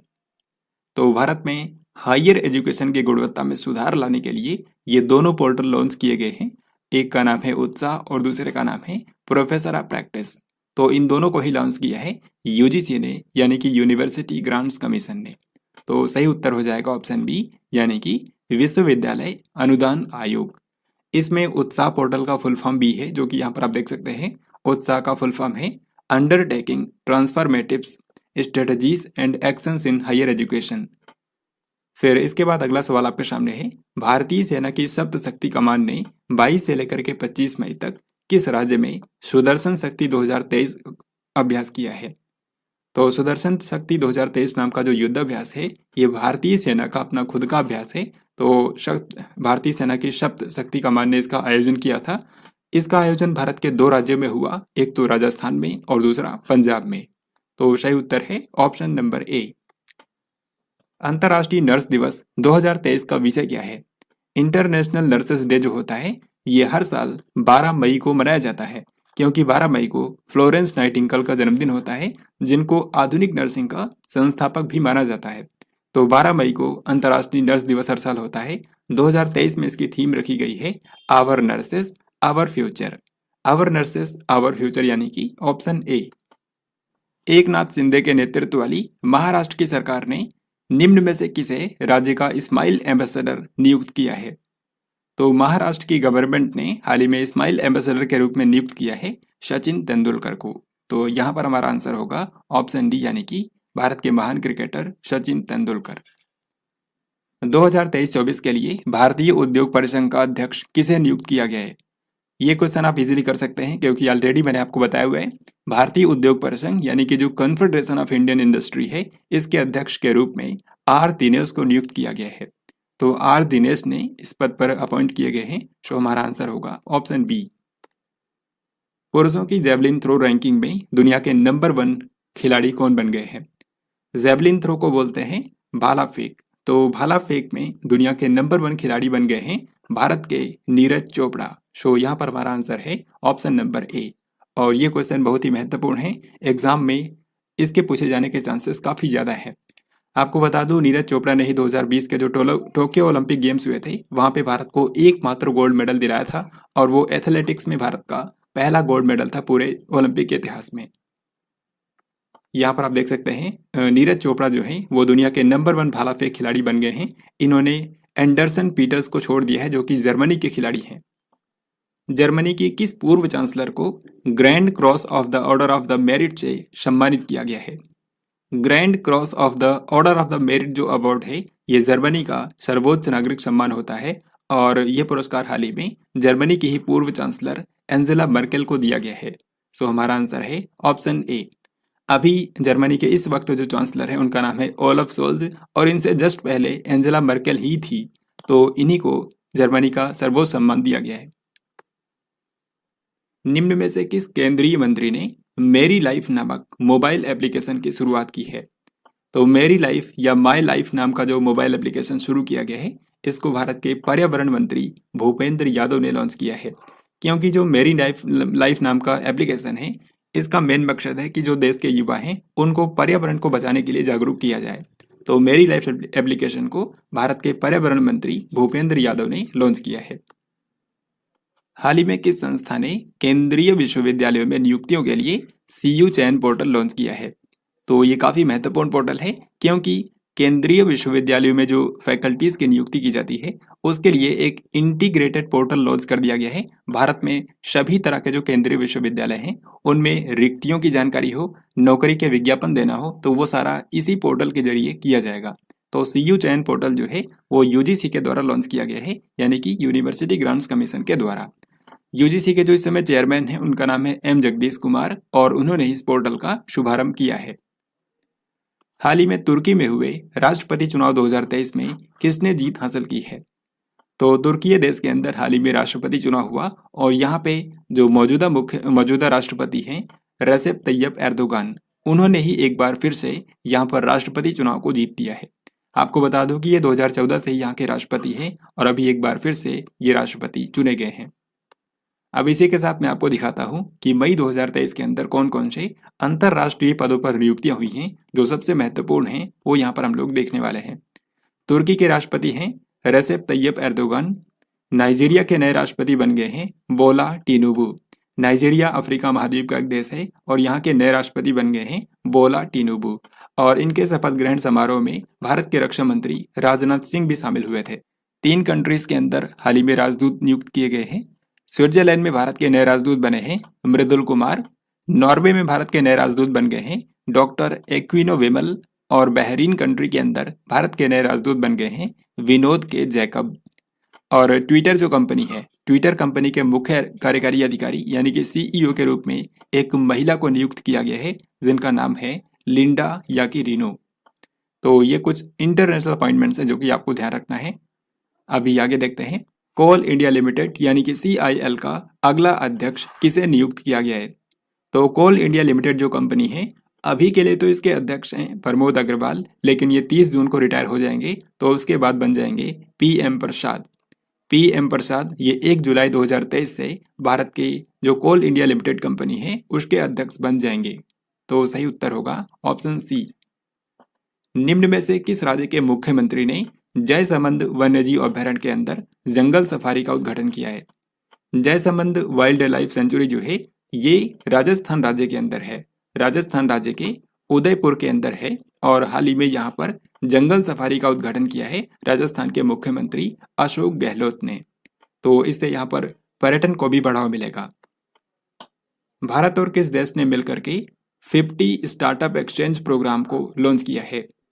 तो ये काफ़ी अनूठा प्रोग्राम है जिसके अंतर्गत भारत के 50 स्टार्टअप बांग्लादेश जाएंगे और इसी तरीके से बांग्लादेश के 50 स्टार्टअप भारत में आएंगे। इससे दोनों कंट्रीज के जो स्टार्टअप्स हैं वो आपस में नॉलेज शेयरिंग करेंगे और एक दूसरे को आगे बढ़ने में भी हेल्प करेंगे। तो 50 स्टार्टअप एक्सचेंज प्रोग्राम जो है ये भारत और बांग्लादेश के बीच में शुरू किया गया है। मुख्यमंत्री तीर्थ दर्शन योजना के तहत बुजुर्गों को हवाई यात्रा पर भेजने वाला पहला राज्य कौन सा बन गया है। तो भारत में अलग अलग राज्य जो हैं वो वरिष्ठ नागरिकों को तीर्थ यात्रा कराते हैं। ऐसे में जो मध्य प्रदेश की सरकार है उसने हवाई यात्रा के जरिए बुजुर्गों को तीर्थ यात्रा करवाई है, और ऐसा करने वाला जो मध्य प्रदेश है वो पहला राज्य बन गया है। तो यहाँ पर हमारा आंसर हो जाएगा ऑप्शन नंबर ए, क्योंकि हाल ही में मध्य प्रदेश के जो मुख्यमंत्री हैं शिवराज सिंह चौहान, उन्होंने इंडिगो की एक फ्लाइट को भोपाल से प्रयागराज के लिए रवाना किया था। 29 मई 2023 को लॉन्च किए गए इसरो के अगली पीढ़ी के नेविगेशन उपग्रह का क्या नाम है। तो हाल ही में इसरो ने नेक्स्ट जनरेशन के नेविगेशन सैटेलाइट को लॉन्च किया है जिसका नाम है NVS-01, और इसको सफलतापूर्वक इसकी ऑर्बिट में पहुंचा दिया गया है। आप जानते हैं कि जिस तरीके से अमेरिका का सैटेलाइट सिस्टम है, जो नेविगेशन सिस्टम है उसका नाम है GPS, उसी तरीके से भारत का अपना जो नेविगेशन सिस्टम है उसको बोलते हैं नाविक, यानी कि नेविगेशन विद इंडियन कॉन्स्टेलेशन। तो इसमें अभी तक तो 8 ही सैटेलाइट लॉन्च किए गए थे, लेकिन अभी जो 9वां सैटेलाइट लॉन्च किया गया है ये नेक्स्ट जनरेशन का पहला सैटेलाइट है। तो ये आपको ध्यान रखना है। ओवरऑल तो ये 9वां है, लेकिन जो सेकेंड जनरेशन के सैटेलाइट्स हैं उनका ये पहला सैटेलाइट है। यहाँ पर आप इस पूरे मिशन के बारे में पढ़ सकते हैं। NVS-01 को हाल ही में 29 मई को लॉन्च किया गया, और किस रॉकेट की हेल्प से लॉन्च किया गया है तो उसका नाम है GSLV F-12। उत्तराखंड राज्य में शुरू होने वाली पहली वंदे भारत एक्सप्रेस ट्रेन कौन से 2 शहरों के बीच में चलाई गई है। तो जिस तरीके से असम राज्य की पहली वंदे भारत एक्सप्रेस गुवाहाटी से लेकर के न्यू जलपाईगुड़ी के बीच में चलाई गई, उसी तरीके से उत्तराखंड राज्य की जो पहली वंदे भारत एक्सप्रेस है उसको देहरादून से लेकर के दिल्ली के बीच में रवाना किया गया, और PM मोदी ने इसको भी रवाना किया था। सो आंसर होगा ऑप्शन ए। हर शिखर तिरंगा मिशन की शुरुआत किस राज्य में की गई है। हर शिखर तिरंगा नाम का जो मिशन है ये एक काफी अनूठा अभियान है। इसके अंतर्गत क्या होगा, भारत के हर एक राज्य के अंदर वहां का जो सबसे ऊंचा शिखर है वहां पे तिरंगे झंडे को फहराया जाएगा। तो हर शिखर तिरंगा मिशन की शुरुआत हो चुकी है अरुणाचल प्रदेश से, क्योंकि अरुणाचल प्रदेश के जो मुख्यमंत्री हैं पेमा खांडू, उन्होंने अरुणाचल प्रदेश के निमास के अंदर तिरंगा फहरा करके इसकी शुरुआत की है। एस्ट्रोनॉमिकल सोसाइटी ऑफ इंडिया ने प्रथम Govind Swarup life time achievement पुरस्कार किसको प्रदान किया है। तो भारत का जो एस्ट्रोनॉमिकल सोसाइटी ऑफ इंडिया है उसने पहली बार Govind Swarup life time achievement award दिया है, और जिस व्यक्ति को यह पुरस्कार दिया गया उनका नाम है प्रोफेसर जयंत विष्णु नार्लिकर। प्रोफेसर जयंत विष्णु नार्लिकर को यह पुरस्कार क्यों दिया गया है, क्योंकि इन्होंने खगोल विज्ञान में उत्कृष्ट योगदान दिया है। भारत की G20 अध्यक्षता के तहत पर्यटन कार्य समूह की तीसरी बैठक किस शहर में आयोजित की गई। ये क्वेश्चन बहुत ही महत्वपूर्ण हो जाता है, क्योंकि ये जो बैठक हुई है ये जम्मू कश्मीर के श्रीनगर में आयोजित की गई। इसी कारण से ये काफ़ी ज़्यादा चर्चा में भी थी। पाकिस्तान ने इसका काफ़ी विरोध भी किया था, लेकिन जम्मू कश्मीर के श्रीनगर में इसका आयोजन किया गया है। तो ये G20 की अध्यक्षता आप जानते हैं 2023 में भारत के पास है। तो उसी अध्यक्षता के तहत टूरिज्म वर्किंग ग्रुप की जो 3rd मीटिंग हुई वो जम्मू कश्मीर की राजधानी श्रीनगर में आयोजित की गई। यहाँ पर कई सारे जो विश्व के नेता हैं वो आए हुए थे। ये क्वेश्चन डेज एंड थीम्स के बारे में है और इसी के साथ मैं आपको पूरे मई महीने के अंदर सभी महत्वपूर्ण दिवस और थीम को कराने वाला हूँ। लेकिन उससे पहले आपको इस क्वेश्चन का आंसर करना है कि विश्व प्रेस स्वतंत्रता दिवस कब मनाया जाता है। वर्ल्ड प्रेस फ्रीडम डे जो है ये प्रेस की स्वतंत्रता के महत्व के बारे में जागरूकता बढ़ाने के लिए हर साल 3 मई को मनाया जाता है। तो सही उत्तर क्या हो गया? Option number C. इस बार की थीम भी यहाँ पर आप देख सकते हैं। इस बार की थीम है shaping A future of rights. अब जैसा कि मैं आपको बता रहा था, अब यहाँ पर मैं आपको बताऊंगा पूरे मई महीने के अंदर जो इम्पोर्टेंट डेज रहे हैं और अगर उनकी थीम महत्वपूर्ण रही तो वो भी मैं आपको साथ में बताऊंगा। तो 1 मई को सबसे पहले मनाया जाता है अंतर्राष्ट्रीय श्रमिक दिवस यानी कि इंटरनेशनल लेबर डे। फिर 2 मई को मनाया जाता है विश्व टूना दिवस। टूना एक मछली होती है तो इसी के लिए दिवस होता है विश्व टूना दिवस 2 मई को। फिर 2 मई को ही इस बार मनाया गया है विश्व अस्थमा दिवस। ये 2 मई को हर साल नहीं होता है, इस बार ये 2 मई को पड़ा है। तो इसकी थीम क्या है? Asthma care for all. 3 मई को मनाया जाता है विश्व प्रेस स्वतंत्रता दिवस वर्ल्ड प्रेस फ्रीडम डे, जिसकी थीम है shaping A future of rights. और वर्ल्ड प्रेस फ्रीडम इंडेक्स में भारत की रैंक क्या है वो भी मैंने आपको बताया है 161, टोटल 180 देशों में। 5 मई को मनाया जाता है विश्व हाथ स्वच्छता दिवस यानी कि वर्ल्ड हैंड हाइजीन डे। इस बार की थीम है accelerate action together save lives clean your hands. Then इसके बाद और आगे बढ़ते हैं। 8 मई को मनाया जाता है विश्व रेड क्रॉस दिवस, जिसकी थीम है everything we do comes from the heart. फिर 11 मई को मनाया जाता है भारत में राष्ट्रीय प्रौद्योगिकी दिवस नेशनल टेक्नोलॉजी डे, क्योंकि 11 मई 1998 को भारत ने दूसरा परमाणु परीक्षण किया था। इसकी इस बार थीम है school to startups igniting young minds to innovate. 12 मई को मनाया जाता है अंतर्राष्ट्रीय नर्स दिवस, जिसकी थीम है आवर नर्सेस आवर फ्यूचर। 13 मई को मनाया जाता है 13 मई को इस बार मनाया गया है विश्व प्रवासी पक्षी दिवस और इसकी थीम है वाटर सस्टेनिंग बर्ड लाइफ। फिर इसके बाद 15 मई को मनाया गया है अंतर्राष्ट्रीय परिवार दिवस। परिवार के महत्व के बारे में जागरूकता बढ़ाने के लिए दिवस होता है। इस बार की थीम है demographic trends and families. United nation की एक रिपोर्ट बताती है कि भारत ने अब चाइना को भी पीछे छोड़ दिया है जनसंख्या के मामले में और भारत दुनिया का सबसे ज्यादा आबादी वाला देश बन गया है। देन इसके बाद और आगे बढ़ते हैं। 17 मई को मनाया जाता है विश्व उच्च रक्तचाप दिवस यानी कि वर्ल्ड हाइपरटेंशन डे, जिसकी थीम है major your blood pressure accurately, control it and live longer. फिर 18 मई को मनाया जाता है अंतर्राष्ट्रीय संग्रहालय दिवस इंटरनेशनल म्यूजियम डे, जिसकी थीम है म्यूजियम्स सस्टेनेबिलिटी एंड वेलबींग। फिर 21 मई को मनाया जाता है आतंकवाद विरोधी दिवस यानी कि एंटी टेररिज्म डे, क्योंकि इसी दिन भारत के पूर्व प्रधानमंत्री राजीव गांधी की हत्या की गई थी। फिर 22 मई को मनाया जाता है विश्व जैव विविधता दिवस यानी कि international day for biological diversity, जिसकी थीम है from agreement to action build back biodiversity. फिर आखिर में 31 मई को मनाया जाता है विश्व तंबाकू निषेध दिवस यानी कि वर्ल्ड नो टोबैको डे और इसकी थीम क्या है? Grow food not tobacco. तो इस तरीके से आपने यहाँ पर देखा कि मई महीने के अंदर कई सारे महत्वपूर्ण दिवस और थीम हैं, तो इनके बारे में आपको जरूर याद रखना है क्योंकि एग्जाम्स के अंदर इनसे रिलेटेड क्वेश्चन अक्सर पूछे जाते हैं। तो अभी आगे बढ़ते हैं। निम्न में से कौन सा वो शहर है जो कि हॉकी प्रतियोगिता एशियाई चैंपियंस ट्रॉफी 2023 की मेजबानी करेगा?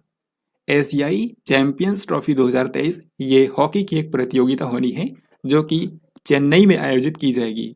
तो तमिलनाडु की जो राजधानी है चेन्नई, वो इसकी मेजबानी करेगा।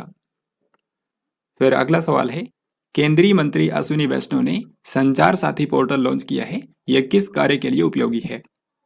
तो भारत के जो संचार और सूचना प्रौद्योगिकी मंत्री हैं अश्विनी वैष्णव, जो कि भारत के रेलवे मंत्री भी हैं, इन्होंने हाल ही में नागरिकों के लिए संचार साथी नाम का एक पोर्टल लॉन्च किया है और इस पोर्टल के जरिए देश के जो नागरिक हैं वो ये 3 काम कर सकते हैं।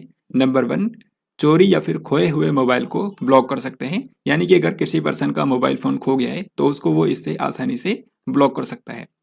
अपने नाम पर पंजीकृत मोबाइल कनेक्शन को जान सकता है कोई भी व्यक्ति, यानी कि किसी भी पर्सन के नाम पर कितने मोबाइल कनेक्शन हैं उस इस पोर्टल के जरिए देखा जा सकता है। इसके अलावा फर्जी ग्राहकों की पहचान करने के लिए भी इस पोर्टल का इस्तेमाल किया जा सकता है। तो ये सभी काम किए जा सकते हैं। सो आंसर हो जाएगा ऑप्शन डी यानी कि उपरोक्त सभी। नाइजीरिया के नए राष्ट्रपति के रूप में किसने शपथ ली है? तो इसके बारे में ऑलरेडी मैंने आपको बता दिया है। नाइजीरिया अफ्रीका महाद्वीप का एक देश है और यहाँ के नए राष्ट्रपति बन गए हैं बोला टिनुबू। तो इनके शपथ ग्रहण समारोह में भारत के रक्षा मंत्री राजनाथ सिंह ने भी हिस्सा लिया था। किस शब्दकोश का 21 खंड का ब्रेल संस्करण दुनिया का सबसे बड़ा शब्दकोश बन गया है? तो भारत का जो हेमकोश नाम का शब्दकोश है, ये हेमकोश जो है ये असमिया और अंग्रेजी भाषा की डिक्शनरी है और इसी का ब्रेल एडिशन लॉन्च किया गया है हाल ही में, जो कि 21 वॉल्यूम का है। और 21 वॉल्यूम का ये जो ब्रेल एडिशन लॉन्च किया गया है उसका वजन 80 किलोग्राम से भी ज़्यादा है और इसके चलते ये पूरी दुनिया का सबसे बड़ा डिक्शनरी बन गया है, सबसे बड़ा शब्दकोश। तो यहाँ पर आंसर हो जाएगा ऑप्शन नंबर बी और इसके लिए इसका नाम Guinness book of world record में भी दर्ज किया गया है। मैड्रिड ओपन 2023 टेनिस टूर्नामेंट का पुरुष एकल खिताब किसने अपने नाम कर लिया है? मैड्रिड ओपन जो है ये टेनिस का एक महत्वपूर्ण टूर्नामेंट होता है। ग्रैंड स्लैम तो 4 ही हैं, लेकिन अलग से भी टेनिस के टूर्नामेंट अलग अलग शहरों में होते हैं। तो मैड्रिड ओपन हाल ही में स्पेन के अंदर हुआ है और यहाँ पे पुरुष एकल का खिताब जीता है कार्लोस अल्कराज ने। कार्लोस अल्कराज जो है ये स्पेन के ही खिलाड़ी है, यानी कि स्पेन में ही ये टूर्नामेंट हुआ और स्पेन के ही कार्लोस अल्कराज ने इसको जीत लिया है। महिला एकल की अगर हम बात करें तो महिला एकल में जीता है आर्यना शबालेंका ने, जो कि बेलारूस की खिलाड़ी है। तो दोनों आपको याद रखने हैं, पुरुष एकल में विजेता है कार्लोस अल्कराज और महिला एकल में आर्यना शबालेंका। इसी तरीके से इटालियन ओपन नाम का टेनिस टूर्नामेंट भी हाल ही में हुआ है और इसमें आप दोनों के विजेता देख सकते हैं। पुरुष एकल के विजेता हैं डेनियल मेडवेडेव जो कि रूस के हैं और महिला एकल की विजेता हैं कजाकिस्तान की एलेना रयपकीना। तो इन दोनों टूर्नामेंट के बारे में आपको ध्यान रखना है। बस इसमें आपको 4 ही नाम याद रखने हैं और भी कुछ भी यहाँ पर आपको याद करने की जरूरत नहीं है। निम्न में से कौन सा राज्य बच्चों के लिए डिजिटल स्वास्थ्य कार्ड बनाने वाला पहला राज्य बन गया है? तो बच्चों के लिए डिजिटल स्वास्थ्य कार्ड लॉन्च करने वाला भारत का पहला राज्य बन गया है उत्तर प्रदेश, क्योंकि हाल ही में उत्तर प्रदेश के शहरी विकास विभाग और लखनऊ स्मार्ट सिटी ने एक स्कूल स्वास्थ्य कार्यक्रम की शुरुआत की है और इसी के तहत बच्चों का डिजिटल स्वास्थ्य कार्ड बनाया जाएगा, जिसमें बच्चों के हेल्थ का रिकॉर्ड इकट्ठा किया जाएगा। तो आपको ध्यान रखना है कि बच्चों के लिए डिजिटल स्वास्थ्य कार्ड बनाने वाला भारत का पहला राज्य है Uttar Pradesh. Global unicorn index 2023 के अनुसार यूनिकॉर्न कंपनियों की संख्या के मामले में भारत कौन से स्थान पर है? This is very very important. तो ग्लोबल यूनिकॉर्न इंडेक्स 2023 जो है ये हुरून रिसर्च इंस्टीट्यूट के द्वारा हाल ही में जारी किया गया है और यहाँ पर आप इसकी लिस्ट भी देख सकते हैं।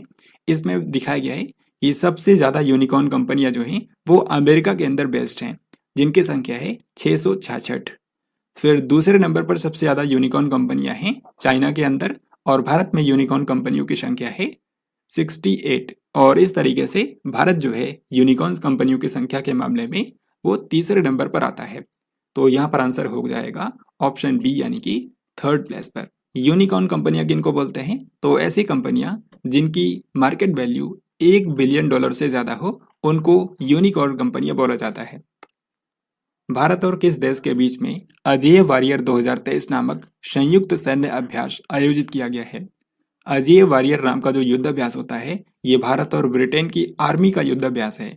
दोनों देशों की आर्मी ने इसमें हिस्सा लिया है और इस बार ये ब्रिटेन के सैलिसबरी क्षेत्र में आयोजित किया गया था। हाल ही में भारत ने वेस्ट टू वंडर अवधारणा के तहत किस शहर में G20 पार्क विकसित किया है? तो भारत के पास G20 की अध्यक्षता है, तो ऐसे में भारत ने दिल्ली के अंदर G20 पार्क डेवलप किया है। सो यहाँ पर हमारा आंसर होगा ऑप्शन नंबर डी। जैसा कि यहाँ पर क्वेश्चन में लिखा है कि ये जो G20 पार्क बनाया गया है ये वेस्ट टू वंडर की अवधारणा पर बनाया गया है, यानी कि यहाँ पर कचरे का इस्तेमाल करके कलाकृतियाँ बनाई गई है। बेसिकली जो G20 कंट्रीज हैं वहाँ के नेशनल एनिमल और नेशनल बर्ड्स को की जो मूर्तियाँ हैं वो बनाई गई हैं कचरे का इस्तेमाल करके। तो ये नई दिल्ली में स्थापित किया गया है, ये आपको ध्यान रखना है। मनरेगा श्रमिकों के लिए कल्याण को शुरू करने वाला पहला राज्य कौन सा बन गया है? तो मनरेगा श्रमिकों के लिए कल्याण को शुरू करने वाला भारत का पहला राज्य है केरल राज्य। तो यहाँ पर एक फंड बनाया गया है मनरेगा वर्कर्स के लिए, जिसमें जो वर्कर्स हैं वो 50 रुपये मंथली डालेंगे और इतना ही अमाउंट केरल की सरकार भी जमा करेगी, और फिर बाद में जब वो 60 साल के हो जाएंगे तो उनको पेंशन के रूप में पैसे दिए जाएंगे। तो केरल की सरकार ने ये फंड लॉन्च किया है। विश्व बैंक के द्वारा लॉजिस्टिक्स परफॉर्मेंस इंडेक्स 2023 में भारत कौन से स्थान पर है? लॉजिस्टिक्स परफॉर्मेंस इंडेक्स का ये मतलब है कि कौन से देश ने अपने कंट्रीज के अंदर इंफ्रास्ट्रक्चर को कितना बेहतर बनाया है ताकि वहां पर जो सामानों का आवागमन है वो बेहतर तरीके से हो पाता है। तो लॉजिस्टिक्स परफॉर्मेंस इंडेक्स में भारत को 38वें नंबर पर रखा गया है। सो यहाँ पर हमारा आंसर है ऑप्शन नंबर बी। इस रिपोर्ट को वर्ल्ड बैंक ने जारी किया है, ये बात भी आपको याद रखनी है। यहाँ पर आप कुछ इंपॉर्टेंट कंट्रीज की रैंकिंग भी देख सकते हैं, जैसे कि नंबर 1 पर जो देश है वो है सिंगापुर। भारत की रैंकिंग है 38। एक दिवसीय अंतर्राष्ट्रीय क्रिकेट में सबसे तेज 5000 रन बनाने वाले खिलाड़ी कौन बन गए हैं? तो वनडे इंटरनेशनल क्रिकेट के इतिहास में सबसे तेज 5000 रन बनाने वाले खिलाड़ी हैं बाबर आजम, जो कि आप जानते हैं कि पाकिस्तान क्रिकेट टीम के कैप्टन हैं। तो बाबर आजम ने सबसे तेज 5000 रन बनाए हैं ओडीआई में, और इन्होंने इसके लिए सिर्फ 97 पारियों के अंदर ही ये रिकॉर्ड बनाया है। 97 पारियों के अंदर। वर्ष 2023-24 के लिए नेस्कॉम के चेयरपर्सन के रूप में किसे नियुक्त किया गया है? तो नेस्कॉम के नए चेयरपर्सन बन गए हैं अनंत माहेश्वरी। हाल ही में आरबीआई के सेंट्रल बैंक डिजिटल करेंसी यानी कि ई रुपया को स्वीकार करने वाली पहली सामान्य बीमा कंपनी कौन सी बन गई है? तो आप जानते हैं कि पिछले साल भारत की सेंट्रल बैंक यानी कि आरबीआई ने सेंट्रल बैंक डिजिटल करेंसी यानी कि ई रुपये की शुरुआत की थी। तो इसको एक्सेप्ट करने वाली भारत की पहली सामान्य बीमा कंपनी बन गई है रिलायंस जनरल इंश्योरेंस। तो यहाँ पर आंसर हो जाएगा option C, Reliance general insurance. निम्न में से कौन से मंत्रालय ने मेरी लाइफ मेरा स्वच्छ शहर नाम से एक अभियान शुरू किया है? मेरी लाइफ मेरा स्वच्छ शहर अभियान जो है ये अपशिष्ट प्रबंधन के लिए शुरू किया गया है। इसमें RRR पर फोकस किया जाएगा, यानी कि रिड्यूस, रीयूज और रिसाइकल। तो यहाँ पर हमारा आंसर है ऑप्शन डी, यानी कि आवास और शहरी कार्य मंत्रालय। भारत का जो ministry of housing and urban affairs है, जिसके मंत्री हरदीप सिंह पुरी, तो उन्होंने इसको लॉन्च किया है। 15 मई को यह शुरू हुआ था और 5 जून को पर्यावरण दिवस के अवसर पर यह समाप्त हो चुका है। स्विट्जरलैंड के जेनेवा में आयोजित 76वीं विश्व स्वास्थ्य महासभा में भारत का प्रतिनिधित्व किसने किया है? तो हाल ही में स्विट्जरलैंड के जेनेवा में, जहां पर WHO का हेडक्वार्टर है, वहीं पर 76वीं विश्व स्वास्थ्य सभा का आयोजन किया गया था, जहां पर दुनिया भर के लीडर्स आए हुए थे। तो इसमें भारत को रिप्रेजेंट किया है भारत के जो स्वास्थ्य मंत्री हैं डॉक्टर मनसुख मांडविया ने। तो सही उत्तर हो गया ऑप्शन नंबर डी। 22 मई 2023 को नई दिल्ली में जनगणना भवन का उद्घाटन किसने किया है? तो भारत का जो जनगणना भवन बनाया गया है वो नई दिल्ली में स्थित है और इसकी आधारशिला 2019 में रखी गई थी। अभी ये बनकर तैयार हुआ है। तो भारत के जो गृह मंत्री हैं अमित शाह, उन्होंने इसका उद्घाटन किया है। सही उत्तर हो गया option number A. Larsen and Toubro के अध्यक्ष और प्रबंध निदेशक के रूप में किसे नियुक्त किया गया है? तो लार्सन एंड टूब्रो जो कंपनी है उसके चेयरमैन और मैनेजिंग डायरेक्टर के रूप में अपॉइंट किया गया है SN सुब्रमण्यम को।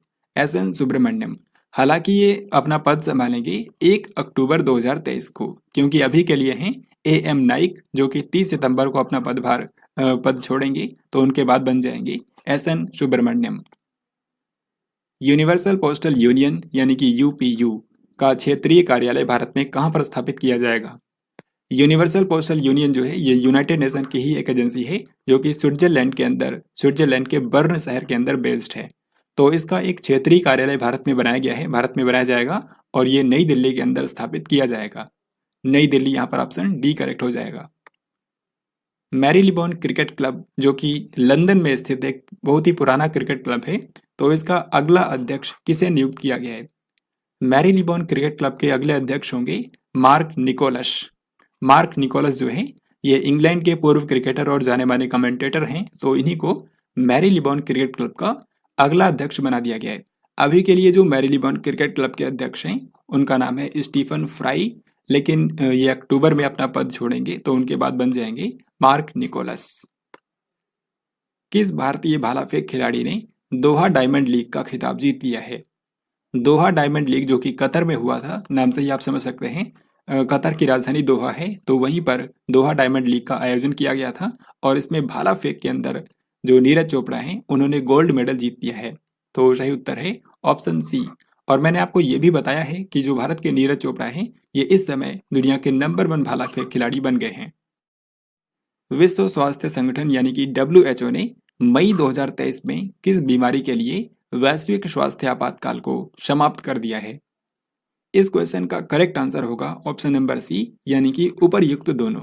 तो कोविड-19 बीमारी और एमपॉक्स बीमारी, जिसको पहले मंकी पॉक्स भी बोलते थे, इन दोनों बीमारियों को लेकर के अभी तक ग्लोबल हेल्थ इमरजेंसी डिक्लेयर की गई थी WHO के द्वारा, लेकिन अब वैश्विक स्वास्थ्य आपातकाल यानी कि ग्लोबल हेल्थ इमरजेंसी को समाप्त कर दिया गया है WHO के द्वारा मई 2023 के अंदर ही।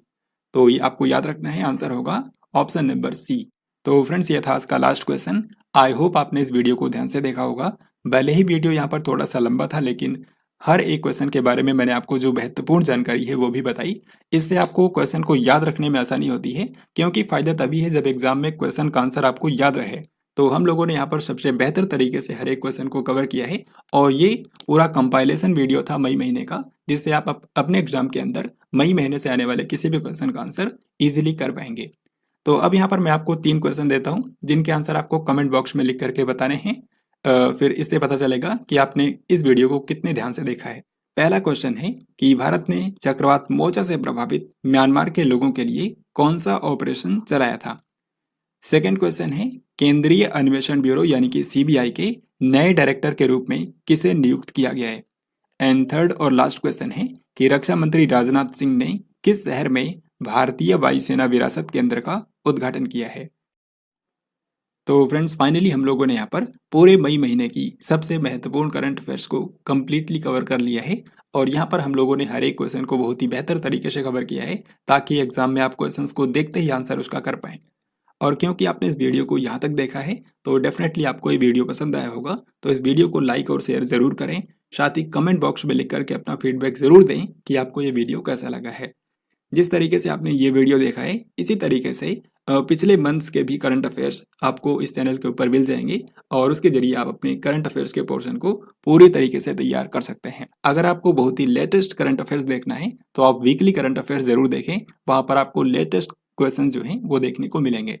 बाकी मंथली करंट अफेयर्स के जरिए आप एग्जाम टाइम में जल्द से जल्द क्वेश्चंस को रिवाइज कर पाएंगे। तो हम लोग इसी तरीके से जल्द ही किसी अन्य वीडियो के अंदर मिलेंगे।